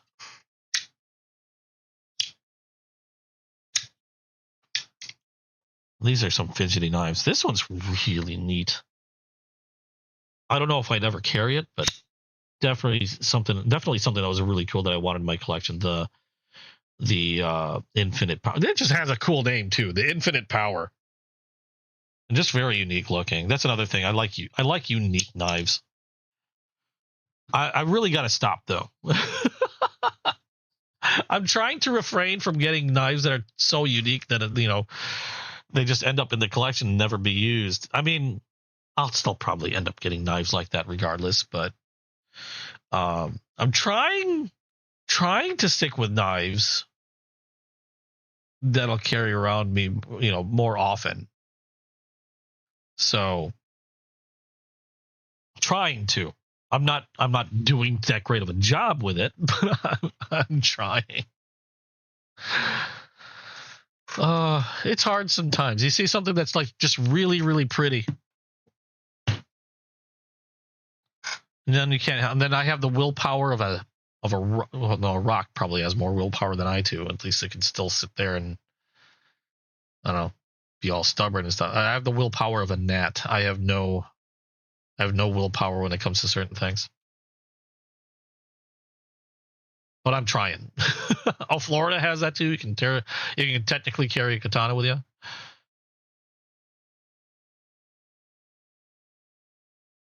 Yeah. Is it? Again, I know I have stuff that I'm never going to want to use. It's there for very specific reasons, and it'll be passed on to family, eventually family and friends at some point when I'm gone. So whatever they decide to do with them, I can't really say because at that point, I don't think I can really say anything.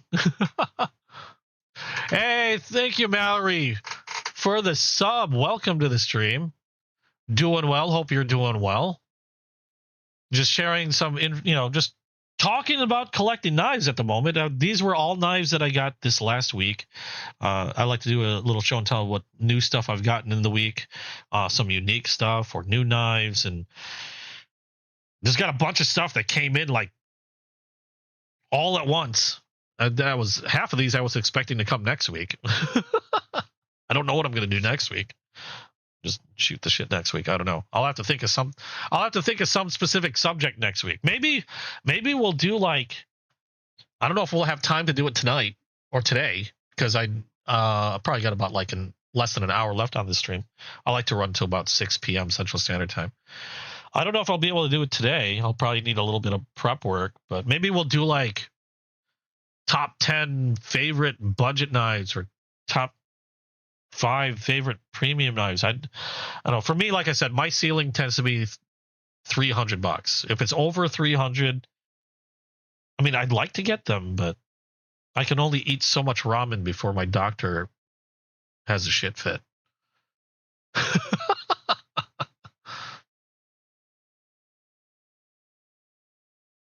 You need to convince a rich person that they're worth that. Everything is worth what somebody's willing to pay for it. To me, some of these are priceless. And for various reasons. Like, for example, where is it? I was just showing it a moment ago. There you go. No, that's not you. Where did you go? I have a tendency to I have like a bunch of knives sitting on my desk, and I have a tendency to bury things under other knives. I really need to stop doing that. It makes it harder for me to find crap. There you are. Like this knife, for example, priceless to me, will never be sold, and doesn't matter how much you ask. You offer. Well, okay, maybe if you offered like $1 million, maybe I'll think about it. But that's probably because if you offered $1 million, I can easily get another one and just say it's the original one. But like, this is one that never will be sold. Like, this is, and it's a simple Sodbuster Jr. from Case. This is a Mediterranean blue bone. Oh, frick. Pretty sure it's a Mediterranean blue bone.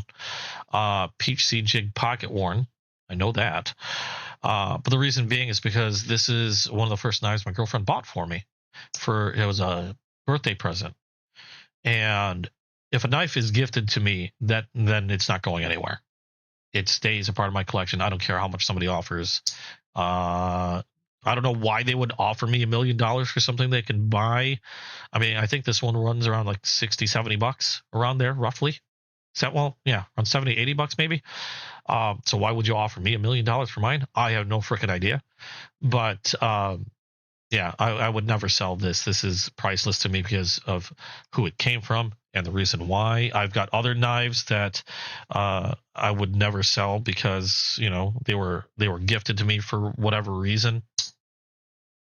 Some knives just have a unique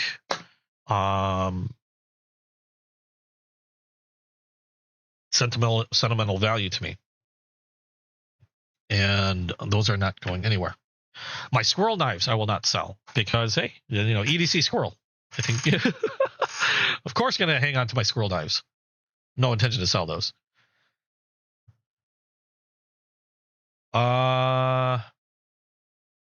You got 2 prototypes, cold steel, Gurkha Kukri, and Japanese, both Japanese and American.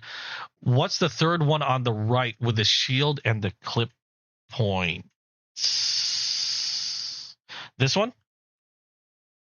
Is that one that you're talking about, Mallory? This is one of the ones that I got just recently. This is cases. These are new for 2026, if this is the one you're talking about. These are new for 2026 from Case. This is the Case axe handles. And they came out, again, like I said, 2026. They have an axe handle shaped bottom to the end. You got a single bolster, non-printed shield, a blade length of just under 3 inches. And you got a half stop on these, which is really cool. Don't see too often on the larger cases. I consider this to be one of the larger cases. I just really like the axe handles. This is the mahogany bone. I have 2 others. These are really hard to get because people have been snapping these up. And so be careful when you're looking, because sometimes they'll inflate the price simply because they're harder to get. A lot of times these are already on back order. I believe this is one of those that's on back order right now. This is the mahogany bone. I have a tequila sunrise version, and let me see if I can pull those out. I have a tequila sunrise, and I have an amber peach seed jig as well that I showed earlier. Where are you at? I buried that knife as well. Gosh darn it. Just stop burying knives. That's not it. Where did you go? That's not it. Gosh darn it. I'll put you somewhere. I buried it under another knife, I'm sure. Is that it? No, that's not it. Crap, damn it. Is that it? Nope. Is that it? No. I have like 20 knives sitting on my desk. Don't ask me why. Here it is. This is the amber bone peach seed compared to the mahogany bone. The mahogany bone has a little bit of red to it, which I thought looks really cool. Hey, Kyle, welcome back. But you can see the axe handle shape at the end, and one of my hairs stuck to it. That can go away. And then the tequila sunrise seems to be like one of the hardest to get because people are snapping those up left and right, just because it's like a new color as well as a new pattern for case. Because the tequila sunrise color came out this year. Where are you at?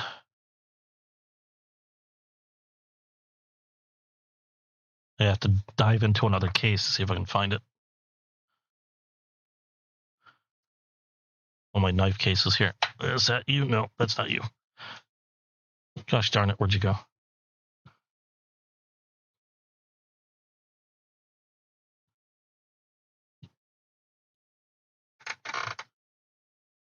Oh my god, I'm gonna have a hard time finding this guy.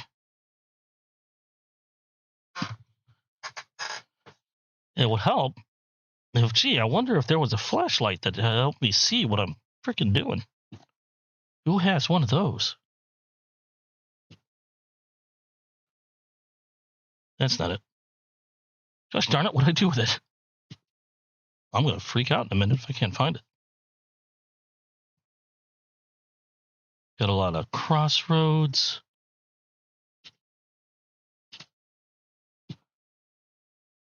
Sow bellies.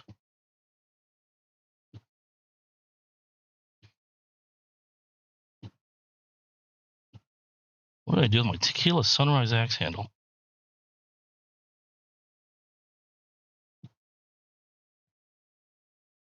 I think I would just keep that thing close.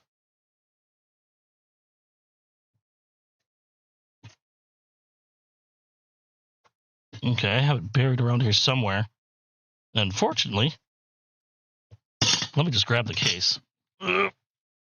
Because I can't see it. I'm like looking at it in the dark and trying to find it. And that's not working for me. Ow. Yeah, the axe handles are... I'm not kidding. They've immediately become a favorite of mine. Because they just feel so good in the hand. They're like... Even more so than the sod. Like, I like sodbusters. I thought sodbusters, especially sow bellies. Sow bellies are another knife that feel really... Here's my tequila sunrise sow belly. But that's the color that I'm talking about. That is a tequila sunrise sow belly. Except I have an axe handle version somewhere that I can't seem to lay my hands on. Unless it's still in a box. Oh, did I leave it in a box? I thought I pulled it out. I might have left it in the box. That might be why I can't find the darn thing. Because it's sitting in a box. It's not in the case. Let me see if I have the box somewhere around here.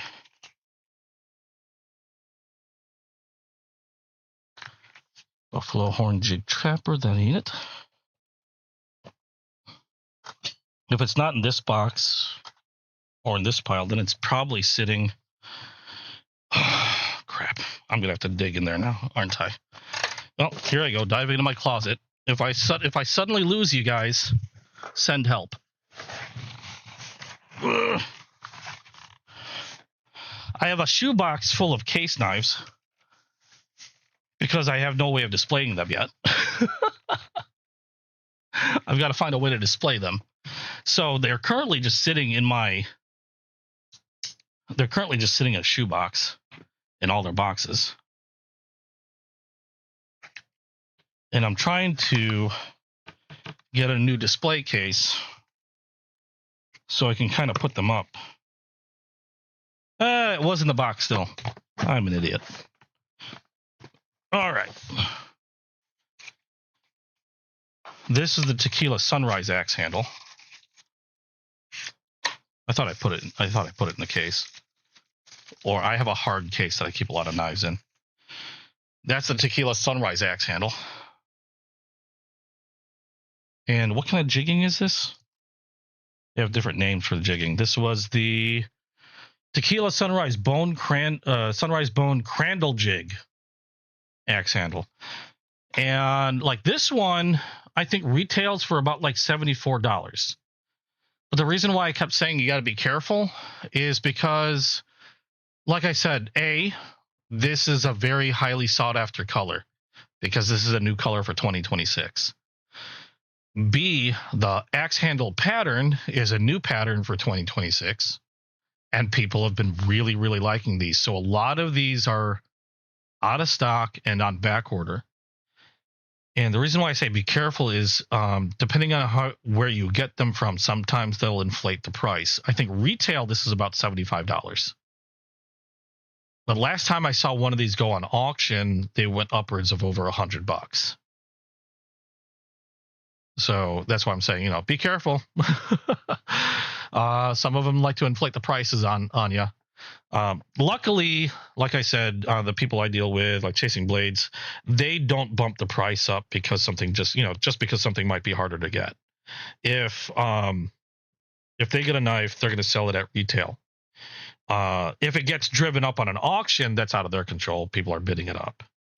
I do something where a lot of times I'll buy something sight unseen and I'll package them in one pack. Like I'll buy more than one knife and I'll have them package it in one big shot. And so, like, for example, if I wanted this, if they put this on auction, people are going to go nuts. So I'll ask them to hold on a knife that I've been wanting and then say I'll buy one of these and maybe one of these with it. And then I'll have them package it up all in one shot, buy it sight unseen. I don't get jumped. I don't get sniped. And, I'll just get it in one big package. And that's how I tend to keep my costs down and keep from getting, run up on auctions. Is most people aren't going to bid on something sight unseen. So that's how I go about my stuff anyway. But then again, like I said, I have a really good relationship with Chasing Blades. They've been absolutely awesome and really great guys. I can't wait to get those rabbit skins in. Oh, I cannot wait. I'm going to be covered. I don't know if I'll still have the mat or not. I'm definitely going to have a rabbit skin on here. Maybe I'll put the mat on the rabbit skin, or maybe I'll just have the rabbit skin. I don't know. Either way, I got 2 rabbit skins that are going to be on their way to me, and I can't wait to get them. I'm excited. But yeah, that's the Tequila Sunrise, the Mahogany Bone, and then the Amber Bone. The other ones that I want to get eventually, they have a 6.5 Bone Stag that I want to get in the axe handle. And they also have a buffalo horn axe handle that I want to get. The buffalo horn is going to be a bit pricier. I know that, probably closer to $100. The 6.5 Bone Stag, probably around the $80 to $90 mark is my guess. But again, they're just hard to get a hold of because people, as soon as they go up, people snap them up. As soon as somebody sees them in the background of an auction, somebody's asking about it, and they as soon as a seller runs it, the price jumps because everybody's bidding on it and running that price up. It's crazy. If you can wait, I would say wait, because it's not like these are, as far as I know, these aren't like limited edition knives. These are regular in production knives. So I would think eventually Case will catch up in terms of production, and they won't be so hard to get. But that probably won't happen till towards later this year. As for now, they're still having trouble keeping up with orders. So, they're still hard to find. People are bidding them up like crazy, and they tend to go for a lot more in cost. You buy old Japanese. Yeah, you find your niche. Like I said, everybody has their way of doing things. I'll package things up. And like I said, I'll package things up and buy sight unseen, and people rarely bid for something they can't see. That's what I like to do. Not every seller will do that. So you got, that's another thing. Not every seller will do that for you. The other thing I like about like Chasing Blades and RL Simp is the other thing they'll do for me is, and this is why I like going to them, is a lot of times, especially with case knives, they can be a little iffy on the QC. Not gonna lie, still gonna collect case, still love case. But when Chasing Blades is selling a knife, they will go over and they'll show you the exact knife that you're gonna get. And if Chasing Blades, if Mike himself, if he's showing a knife and he sees something wrong, say for example he's looking at a knife and he opens the box up and he sees there's like this massive scratch on there, or say there's a crack on the scale, he'll tell you and he won't sell the knife. He'll go, oh, well, can't sell that one, and he'll send it. Well, in this case, this is a German eye, but if this was a case knife, he'd be like, can't sell that. I'm going to send that back off the case. Okay. So he'll show you the exact knife that he'll sell you, so you can see it. And if you ask him and you want to go over it in more detail, can you take a close look at how it's sitting? Can you take a closer look at the blade markings and things like that? He'll zoom in. He'll show you everything you want to see, and he won't hide anything from you. He wants to make sure that you're satisfied with your purchase. So that's one of the reasons I like going with, like Chasing Blades. And a lot of sellers will do that if you ask. A lot of sellers, if you ask them, can I take a close look at the blade that I'm getting, at the knife that I'm getting? They're more than happy to. A lot of times just go ahead and sure. They'll take it out of the box. They'll show it to you. They'll go over it with a fine-tooth comb. And so you know exactly what to expect. Because keep in mind, their reputation is, they're trying to keep their reputation shining on whatnot as well. So it's generally not a problem for them. Nickel bolster scratch so easily. Yeah, they can scratch pretty easily. Like I said, with a lot of my knives, though, I'll probably carry this knife at some point. I know it's going to get scratched up at some point, so it doesn't bother me. It's it's being used. If you're going to use a knife, it's going to look like it. One thing you can do that seems to help me a lot is I'll get one of these. This is a sunshine cloth. I don't know if you've ever heard about a sunshine cloth. These are like jeweler's cloths, and what they have in them is they have this light abrasive. What the hell is that? This light abrasive that's inside the cloth. Okay, you don't wash these. You'll notice that this is getting dark. As you use them, they get dark. They blacken. Okay, and you can continue to use them for quite a while until it gets all dark and nasty looking. But what it does, it has a light abrasive, and it'll polish up a knife lightly, pretty nicely. It'll give things a nice good shine. Now, it can't get rid of deep scratches, but some really minor scuffs, maybe it'll help polish them out a little bit and give it a nice shine.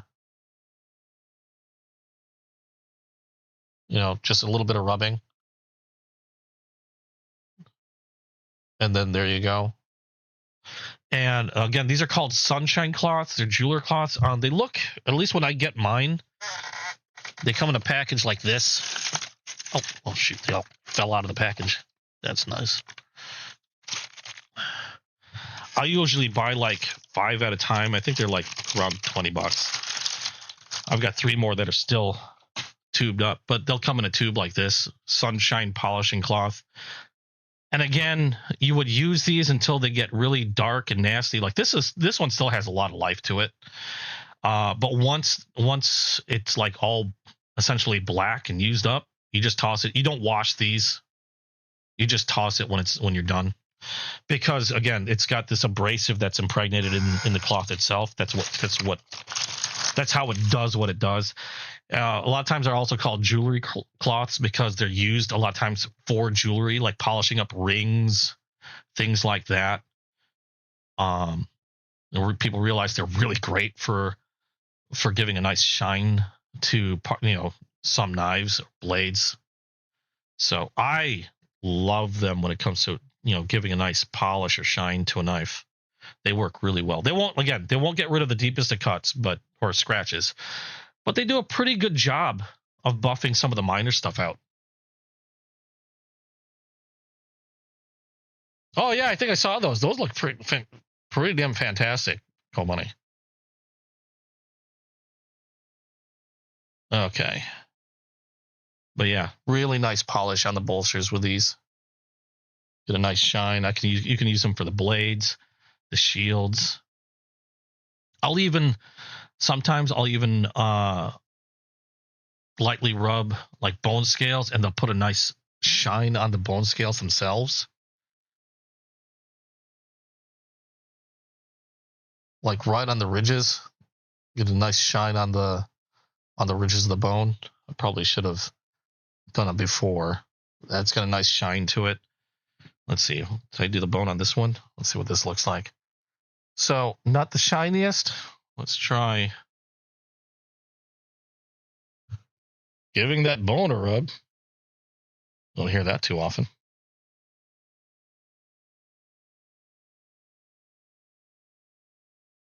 Got a little bit more shine on the ridges there.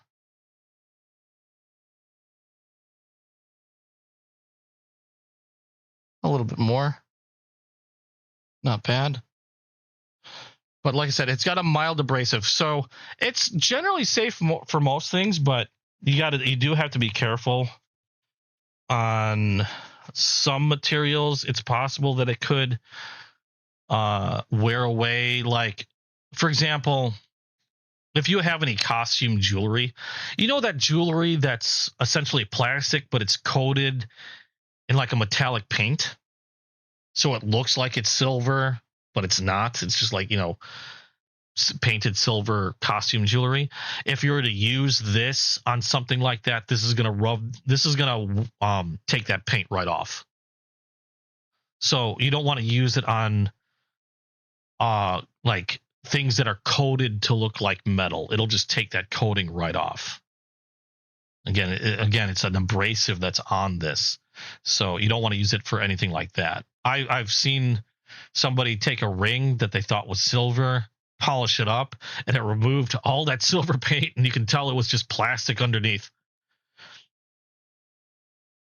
So, if anything, that's a good way to tell if whether your jewelry is real if it scratches the stuff off.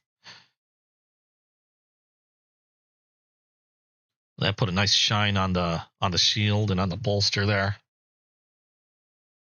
There you go. Gnarly Charlie, how you doing?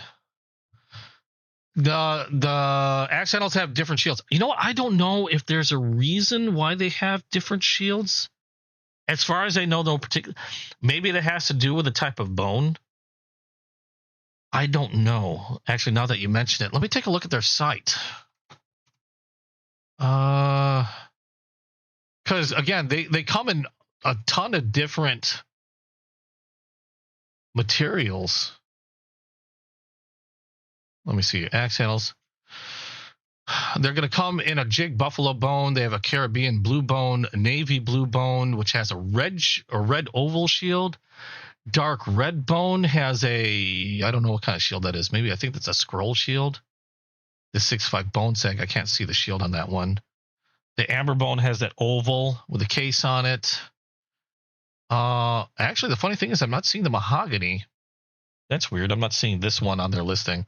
I know they had two different types of mahogany. They had this one that I have, and they had a limited edition mahogany that had some etching, some design on the blade. Those, as far as I know, are completely sold out, and you can't get them anywhere unless from like a maybe off somebody's collection or something, like some third buyer or third seller, whatever. But there were two different types of mahogany. This is the standard one that I got. They have a red bone. They have a gator jig bright green bone that I'm hoping to get. Except that one has a diamond shield with, I think it has a double X, double X tested on the shield. And then the Crandall Jig Tequila that I had actually had, I think they call it the bomb shield. Some people call it the run over squirrel shield because it looks like a flattened squirrel. I think its proper name is called the bomb shield, though. I don't know why if there's a specific reason. Yeah, the Sunrise had a bomb shield. Exactly. I'll just take that back out. I don't know why I put it back in the box. I wasn't thinking that this is the bomb shield. If anyone else missed it, some people call it the squished squirrel, which I happen to think is funny because it kind of looks like a squirrel that got run over by a steamroller. But that's the bomb shield. But if you look really hard, it kind of looks like a flattened squirrel or maybe a flying squirrel. I don't know.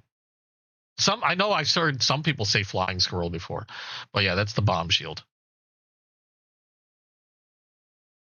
Let's leave that there for now. But those are my only 3 axe handles. I'm hoping to get more. They're hard to get. A lot of times they're back ordered, so all I can do is wait and hope and cross my fingers that Chasing Blades is going to get more, and then I got to jump on him. He knows I'm hunting down the buffalo horn and the 6.5 bone stag. Those are really the only other 2 that, well, those 2 I really want. Hopefully, if they can get one, I wouldn't mind having one of the bright green gator jigs as well, because the gator jigs look pretty nice. I don't know if I have a gator jig out here. I have one gator jig that's a mini trapper, but I think it's sitting in my box here. Hold on. I know. Yep, here it is. This is what this color was new for this year as well. The bright green bone gator jig. And the hell? Why do I have more than one? What was that doing in there? I had a box of these. There we go. This one's a mini trapper. These were the mini trappers were the first knives that I really, really liked to collect. I still do. I love the trapper. It's just a classic pattern. One of their most popular patterns. 2-bladed trapper. This one's a mini trapper. This is the bright green gator jig, which I think looks really, really cool. I don't have too many green knives. A lot of milk on this side. Bit of milk there. Now this one's 2-bladed, so your typical trapper. Mini trapper, you got your California clip point there for your main, and then you have a spade blade for your secondary. You can see there. You got a half stop when it comes to these mini trappers. And I noticed that this also has the diamond. So I guess it depends on the type of bone. So if you got an axe handle green gator jig, it's going to have the same, like all the green gator jigs are going to have the same diamond double X shield. All of your tequilas are probably going to have, regardless of the pattern, all your tequilas are probably going to have the bomb shield. All your amber bones are going to have an oval shield. Things like that. I don't see too many mahogany. So, I mean, that one's new to me also. Because I think this is the only mahogany bone that I have from Case. But yeah, that's the green. That's the bright green gator jig. They have an axe handle in this type as well. Yeah, those are probably the next three that I would love to get. Are the buffalo, the 6.5, and the bright green. You ordered a cooking knife with a 6.5-inch blade. Labeled a cooking knife, but a really good combat blade. A lot of cooking knives make really good combat blades. But yeah, that might be the reason for the shield, is because it was particular to that type of. Maybe it was just particular to that type of color bone. I wasn't thinking about that. Should have thought of that, because that makes sense. I'm just gonna stick this back in there. Again, I don't collect to resell, but the reason why I still have boxes is because I don't have a way to display these yet. If I can get a nice display, I'll probably get rid of all these boxes and just put them up on the display. Until then, they're sitting in their original box. And my case box is getting bigger and bigger.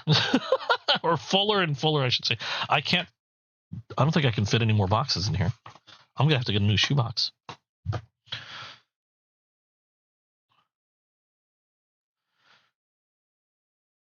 Yeah, I guess, that's one way to help to identify the handles. All the tequilas are going to have the bomb. Now, I know other colors have the bomb. Other colors have the ovals. But they're all going to be consistent, at least with that particular color. But I have a book on Case, but it's a very small book. Where is it? There it is. It's on my desk. I don't know if this one is the Case handbook. I think I got this off Whatnot. I forgot how much this one ran me. I think it was like $15. This has a good a bit of history on Case knives. Tells you the handle materials and how to identify them, like what the numbers mean. Like handle materials, the first number, second number is the number of blades, and then the last number is the pattern code. So in this case, like 3254, that would mean that it is a yellow synthetic. Yeah. Smooth yellow synthetic, 2-blade, and 54 would stand for trapper. So by that number, you got a yellow synthetic, 2-bladed trapper. That's how you'd identify that. The unique ones are like the 6.5 bone stag. 6.5 bone stag is it's bone, but at one point there was an embargo on stag. Stag antlers. So you couldn't get stag antlers for, to use on your knife making. So because of that embargo, Case went with using cow bone, and then they would texture it and toast it to look like stag bone. Okay. So they came up with the designation 6.5 bone stag, because 6 stands for bone and 5 stands for stag. You put 6.5 together, you get bone stag. So basically bone that looks like stag. And the other weird one is the muskrat. The muskrat is the only Case knife that doesn't have a number. This was an interesting tidbit of info. As soon as I can figure out what I just did with my muskrat. There we go. The muskrat is the only Case knife that doesn't have a number. They're the only pattern. A muskrat is a 2-bladed knife. You have 2 California clip points, each on one side. This is in their spruce green. This was a new color that came out this year as well. Synthetic spruce green. So you got 2 blades. Identical blades on either side, California clip points. And this one doesn't have a number. This one actually is the only knife that instead of a number, is the only knife that actually says what it is. It's a muskrat. So all case muskrats are just going to be muskrat, USA muskrat. In this case, stainless SS for stainless steel. Whereas everything else is going to have a number to it, like that code that I was showing you.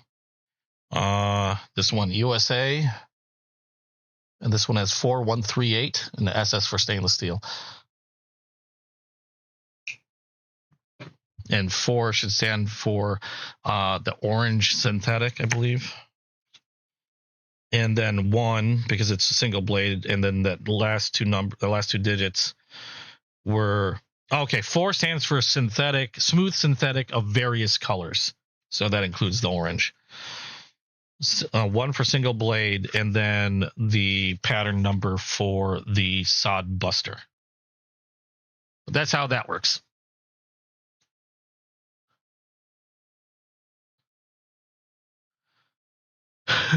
Green is what you want everything in. I loved green handles. Just because they were, at least in this case with the case, they were pretty unique. This one's a spruce green. There was that gator jig I showed you. They have one of my favorites. One of my first series of case knives that I collected were the green apple bone cases, and I actually got quite a few of those because they were my first case knives that I started picking up buying. This one's a Sodbuster Junior in green apple. You got a little tinge of yellow in there on the sides. And I just thought this was a really awesome looking color. The green apples. And I think they're phasing this color out from what I've heard. I don't know how much longer those are going to be available for. You had a joke at your old shop, take a shot. Someone said Delrin Delrin handles. I don't know of any knives that actually use Delrin. Usually, like Delrin's very specific. Can't remember what. I mean, it's essentially a type of plastic, but it's like a heat resistant plastic. Very chemically resistant too, if I remember correctly. Most of the time, you end up with like FRN scales. Like Spyderco uses FRN a lot, which is fiber. They leave out the glass, but it's usually glass fiber reinforced nylon. And then Cold Steel likes to use the term GRN, which stands for glass reinforced nylon. It's essentially the same stuff. You have FRN and GRN are almost interchangeable. But I think FRN might have some specific link to the fibers or something that GRN doesn't exactly follow. I think. I could be wrong. Somebody correct me if I'm wrong. But otherwise, yeah, they're pretty much interchangeable. FRN, GRN, essentially the same type of stuff.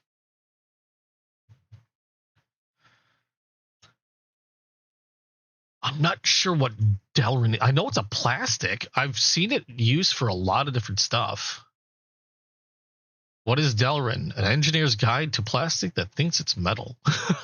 I know people have actually made knife blades of Delrin. I don't know how well they work. That's kind of crazy.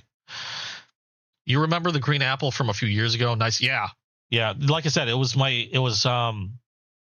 that's when I first started really collecting case knives. I actually started with the green apples. I really liked the green apple line.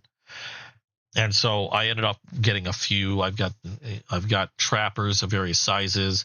Like I showed you that one that I burnt. It's not the only one I have, because if I burn something, I usually buy 2. I'll keep one as is. So I have a green apple trapper that's untouched, and then I'll take a second one and I'll burn that to see how it comes out. Like the green apple trapper, I have the mini trapper, I have that Sodbuster Junior. I'm pretty sure. Yeah, I have a muskrat. And I think that's it. The only one, like, I've been trying to stay to very specific patterns. Like, I'm really hung up on these axe handles now. These are like my new favorite pattern. Trappers, were one of my favorite things to collect. And when I say trappers, I'm talking about any size trapper, from regular size trapper to mini trapper to tiny trapper. I like them all. Muskrats, I think, are kind of cool. I've got a few of those, but I don't really actively go after them. The other knife pattern that I really like to collect are the sow bellies, which like this one. This one's an antique bone sow belly, which is essentially like a fat Stockman. A Stockman is a 3-bladed knife, sow belly, same thing. In fact, I think they have the same type of blades, or blade profiles. Just the Stockman tends to be straighter and a little thinner. I like the sow bellies, because they call them sow bellies because it's like the belly of a sow there, a curve. But I like the sow bellies because when you're using them and you have them in your hand, they have that curve and it fits really nicely in the, like, it fits really well in the hand. It's like super comfortable, more so than the straighter Stockman, even though the Stockman has the same type of blades to it. It just feels really good, really good. And you've got 3 blades on this. You've got your California clip point. You've got a sheep's foot, and you have I think they call it a coping blade on the other end. But I got really smitten with the sow bellies, just because they're really comfortable to hold and makes them one of my favorite knives to actually carry in my pocket. And like one of the ones I've been carrying a lot is a smooth white or natural bone sow belly that's currently sitting in one of my slips somewhere. It's in a slip somewhere, probably on my desk. This is the one. Yep, this was a natural white natural bones sow belly. Essentially same thing. This one I've carried quite a bit, as you can probably tell from the scratches, but just really comfortable knives. Am I going to be at Blade Atlanta? I wish I could. I don't travel, unfortunately. I hope to eventually, at some point, sometime, somewhere. Okay, which one did this go in? Pretty sure you fit in there. And then this one went in this one. Hold on a second. Yep. Okay. That's the right one. These slips conform to whatever knife you use in them, and so you can't really use them for another knife. Otherwise, they act weird. I don't travel, unfortunately. I wish I could. I mean, if I can make it somehow, I'd love to go to some of the Blade shows. I would really love to go, but I'm also a caregiver. My girlfriend's disabled, so I'm her caregiver. So, getting time away tends to be pretty difficult. I'm lucky enough to be able to do these live streams when she's feeling well. And she tries not to interrupt me if, obviously if there's something going on, there's an emergency, I've got to jet to it. But yeah, I'm lucky enough to be able to do these live streams. I do also a nightly video game live stream. And it's part of how I kind of de-stress and kind of recharge, because otherwise I'm taking care of, like, I take care of all the house cleaning, the cooking, and all of that, because she's disabled. She deals with chronic pain. It has a hard time doing a lot. It's really difficult. But that's one of the reasons why it gets really hard for me to hit Blade shows and stuff like that. I keep hoping there'll be one relatively close that I can get to, or that she, we get her to the point of where she's feeling well enough to where either she can come along or she's able to stay home alone and handle things, at least for maybe a few days. And if we get to that point, then yeah, I definitely would love to hit a Blade show. I'd love to hit Texas, love to hit Atlanta. Chasing Blades has offered, I need to go visit them at some point. They have their own, they go to a flea market every week, like not every weekend, but like once a weekend a month, which is where they're at now in Canton, Texas. There's a lot of places I'd love to visit. And oh yeah, I'd love to see that stuff. You have a custom Slippy that you designed? Yeah, I'm on Instagram also. Did I have my link on? I should have my link on this. I can't remember. Following a lot of these socials, I do this for fun. I enjoy doing this. It's fun to do. It's my way, again, because I'm a caregiver. It's hard to get out. So this is another way that I can interact with people. Because it's, like I said, it's hard to get out.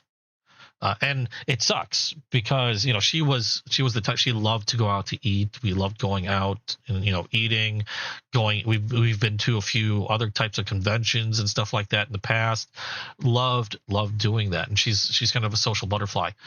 And, it really kind of sucks because, especially for her not being able to do what she used to enjoy doing, meeting people, talking with people and stuff like that. So yeah, it gets kind of rough. So being able to do a stream like this is purely a way to get to meet other people with a similar hobby, learn more about my own hobby, just interact with people. I've done a few things on Instagram, mainly just taking pictures of my collection and stuff like that. Nothing really major. But I've been trying to branch out a little bit, doing some Instagram photos and stuff like that. But otherwise, most of the stuff that I do is on YouTube. I don't do much else otherwise. Oh, I saw your thing. I can't get on it now because I'm actually, no, I can use my PC. Hold on a second. I was going to say, because I use my phone for my streaming. So that's why the camera is actually pretty decent, is because this is my phone camera. Let me get on Instagram on my PC. Then maybe I can see what you're showing me. If it'll get there. I've got so many tabs open right now. Should probably start closing a few of those.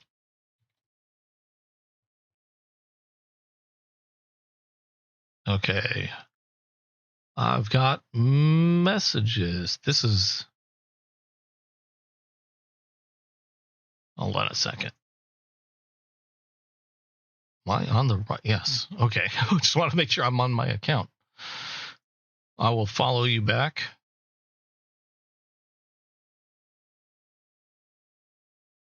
There we go.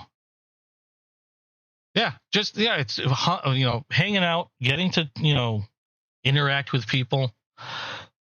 At a time where, like, I started my game channel when COVID hit because nobody was getting out at the time. It sucked. I actually had one. I remember when COVID came out, and I'm never gonna let this one go. I remember I won a hunting package, and I was supposed to go to Texas, and I was going to go hunt hogs, and it would have been my very first hunt. I've always wanted to try my hand at hunting, and I won this giveaway where I got a package to go hunt. I still had to pay for travel, but everything else was taken care of, and there was a small deposit, so that way I can take stuff back home with me after the hunt. And so there was like $100 deposit, but everything else was taken care of. And I was making plans to go to Texas to do the hunt, and then COVID hit, and then nobody was going nowhere. And so I lost my deposit. Couldn't go on my first hunt. And then from there on, things changed. And then her disability started hammering her pretty hard. And then, we just weren't going anywhere. And I finally got her started in streaming because, like I said, she's kind of like a social butterfly. She enjoys talking to people. She enjoys meeting people and chatting with people. And I can't imagine being stuck in an apartment, especially stuck with somebody like me for years on end without going completely nuts. So I actually got her started streaming, just playing video games on Twitch because she can't stream to YouTube because she streams directly from an Xbox. And so she's been having some fun with that. It takes her mind out of it, where she can, have some fun, interact with a few people that show up on her stream. And so it's a nice way to get her mind out of, thinking about pain for a little bit. So that's been pretty fun for her. And like I said, she allows, she tries not to interrupt me and gives me time to do streaming and stuff like that, because that way, I get a way of interacting with people and kind of de-stressing after a long day, because I still have my own day job. I'm in IT. And then, dealing with cleaning and doing all the cooking and stuff like that. I'm glad somebody likes my cooking. That's a definite plus. Oh, I see it. That's a cool design. And I love sheep's foot and Warncliffe blades. That's pretty cool. Yeah, I'm looking at the one he just posted. Would you mind if I reposted that, Mallory, so other people can see it as well? I'm sure a lot of people. Oh, yes, liked by Smoky Mountain Knife Works. There you go. They even like your stuff. That's awesome. I really like that. Like I said, I like Warncliffe blades. Some of my favorite blades to carry. Let me know if you don't mind me sharing that or reposting it, because that's a pretty cool knife. And I forgot about the flashlight. It is charged. I want to see how this goes.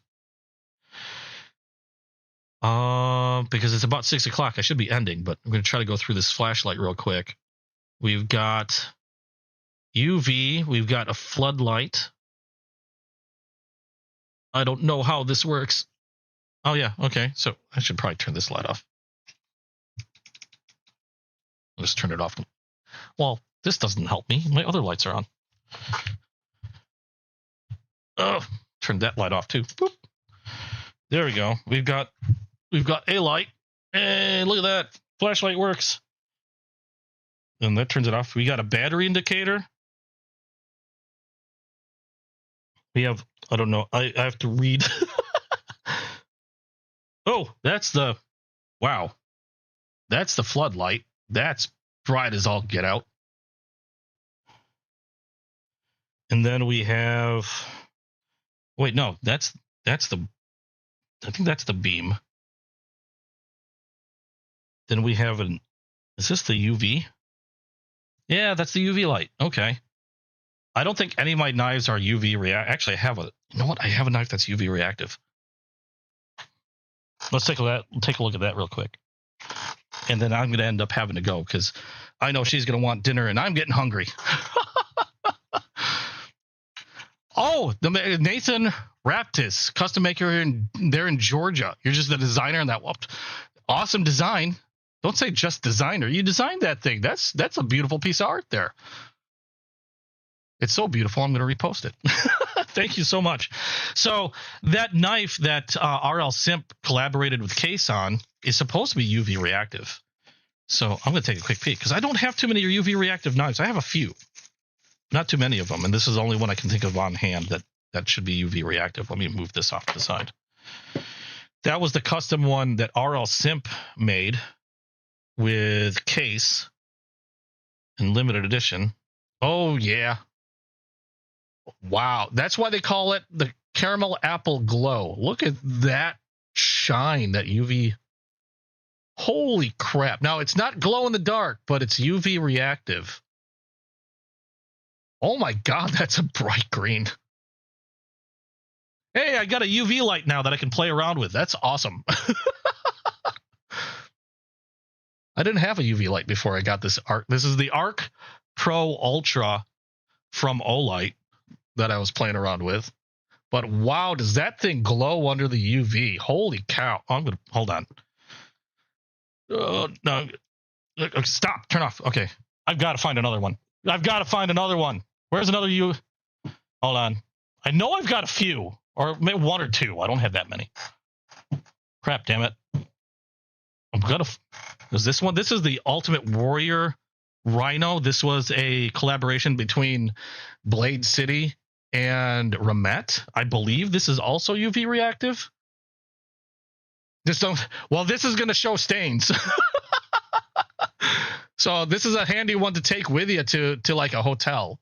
But oh my God, that green freaking just beams. Let me see that. Oh yeah, this one's UV reactive as well. This is the Ultimate Warrior Camo Carbon. Like I said, it was a collaboration between Blade City and Ramet.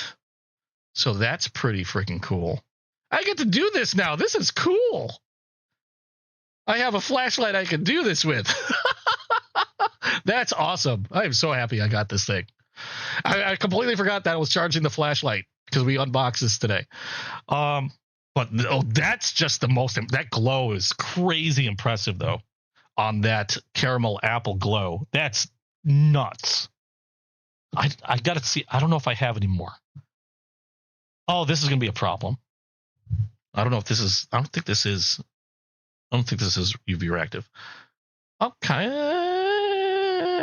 maybe. I don't know. But this is gonna be a problem because now I'm gonna want more UV reactive shit. Okay, so that's the Arc Pro Ultra from Ola. Oh, I'll turn my light back on. Can't see shite. That's not it. That's it. The Arc Pro Ultra Pro Arc Pro Ultra Arc. Crap. Something. What was this called? Arc Pro Ultra. Oh my God. And I didn't do the laser. I gotta shield my eyes in case I blind myself. How's this work? Oh wait, nope, there's the laser. Okay. I'm looking at my screen so I don't beam myself in the eyes. Yeah, this thing's cool. I like it.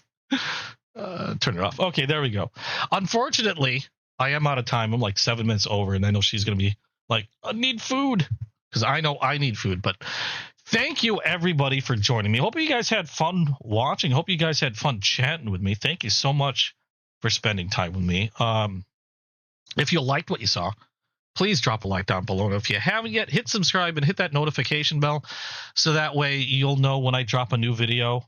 I like to drop videos as often as I can throughout the week, and then I'll do a live every Saturday at 2 p.m. Central Standard Time. I don't know what the hell I'm going to show next Saturday because everything came in this week, but I'll probably still hold a live anyway. If anything, just to chat with you guys and spend some time, shooting the shit. But thank you again so much for all your support and just spending time with me. I really appreciate it. It means a lot. And hope I introduce you guys to something new or something unique, or maybe now somebody else will spend some money on something other than what I got here. But if you haven't yet, if you get the time after the show's over, comment below. Let me know what your favorite knife that I unboxed today was in the comments below. And I will see you guys again next week, Saturday, 2 p.m. Central Standard Time. Now, how many people we have in here? I don't know if we can raid anybody. I don't know if I never know if there's anybody still around, because knife guys are kind of an odd sort. Sometimes there's somebody streaming. Sometimes there isn't. Let me see if I can find a knife guy to raid. We got a handful of people here. Spread some love. Let me see if I can find another knife channel that is currently streaming, and we will raid them if I can hit the right buttons. They don't make it easy to raid. You got to hit like a lot of buttons, and it gets really kind of crazy. No, I don't want to raid myself. We have no other knife channels running. Hold on, let me take a look. I'm gonna try something else because I'd really love to raid another knife channel. If anything, to like kind of like grow a community of sorts. I know there's a big knife community out there, but we're kind of like all over the place, and I'd love to like connect with other channels and just doesn't have to be anything major, but I just think it'd be great to to support each and every knife channel that's out there. We have, let's see if I can find a knife channel. Loot, yes, I just saw Loot 10 Tex is on. Let me see if he's, because sometimes they have to have it open for rating as well. Let me see if I can rate him. Hold on a second. Loot 10 Tex. If I'm able to raid him, I will try.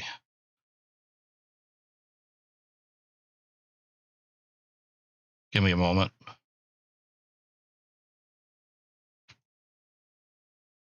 Because sometimes the spelling doesn't work out really well on this.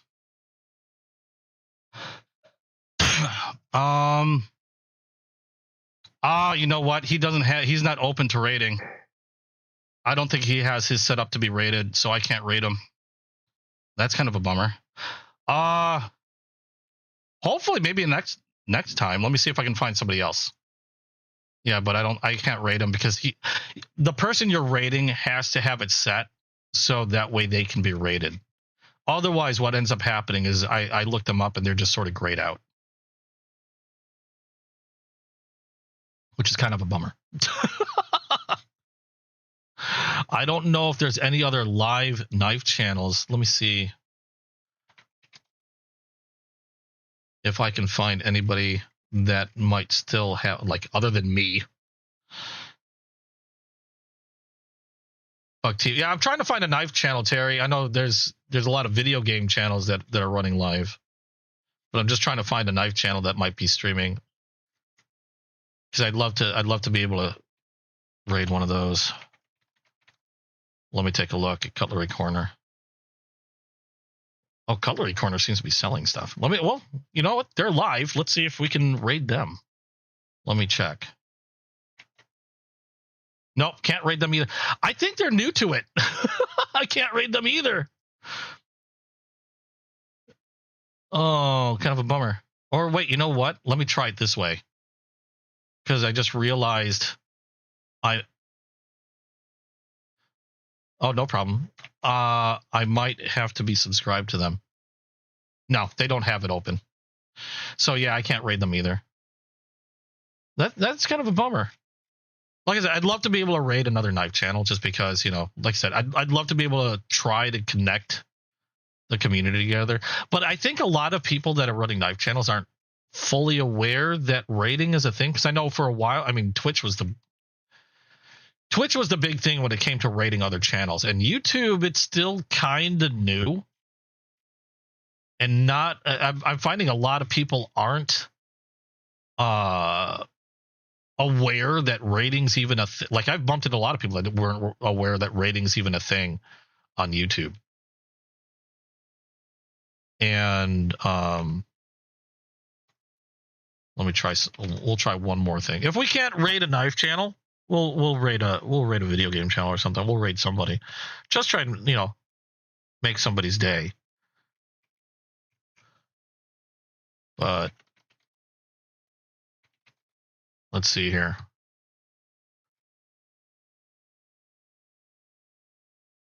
Because we got Cutlery Corner was the only other live person. There's Loot 10. There's let's see here.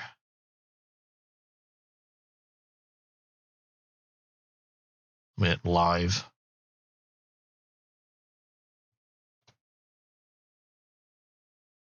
There's a lot of live stuff. Just they're all over the place. Do something random. Brown Sugar, how you doing? Yeah, I'm just ending my stream. Just trying to find somebody to raid. If I can't find a knife channel to raid, I'll find somebody random. Like I said, somebody mentioned Tifa was up. Tifa's, I have a video game channel, and Tifa is one of the people I've rated before in my video game channel. And yeah, the knife community is big, but just not as connected as one would hope. That's what I'd like to do, is connect them if possible, because I think it'd be really, really cool if we were able to do that. And I think, getting people to connected in that way.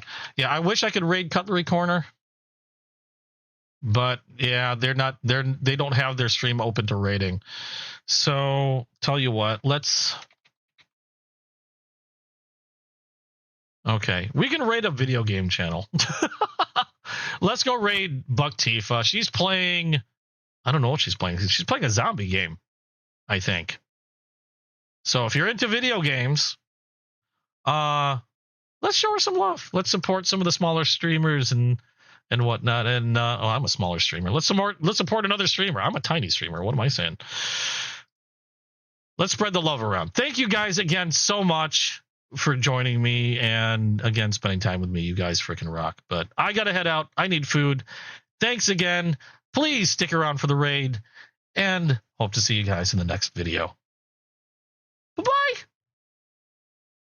I don't have an ending for this still. I still got to figure. I'm just going to click this off. Otherwise, I'll babble nonstop. I'll never get anything done. Okay, I'm clicking this off. Bye. Where's my off button?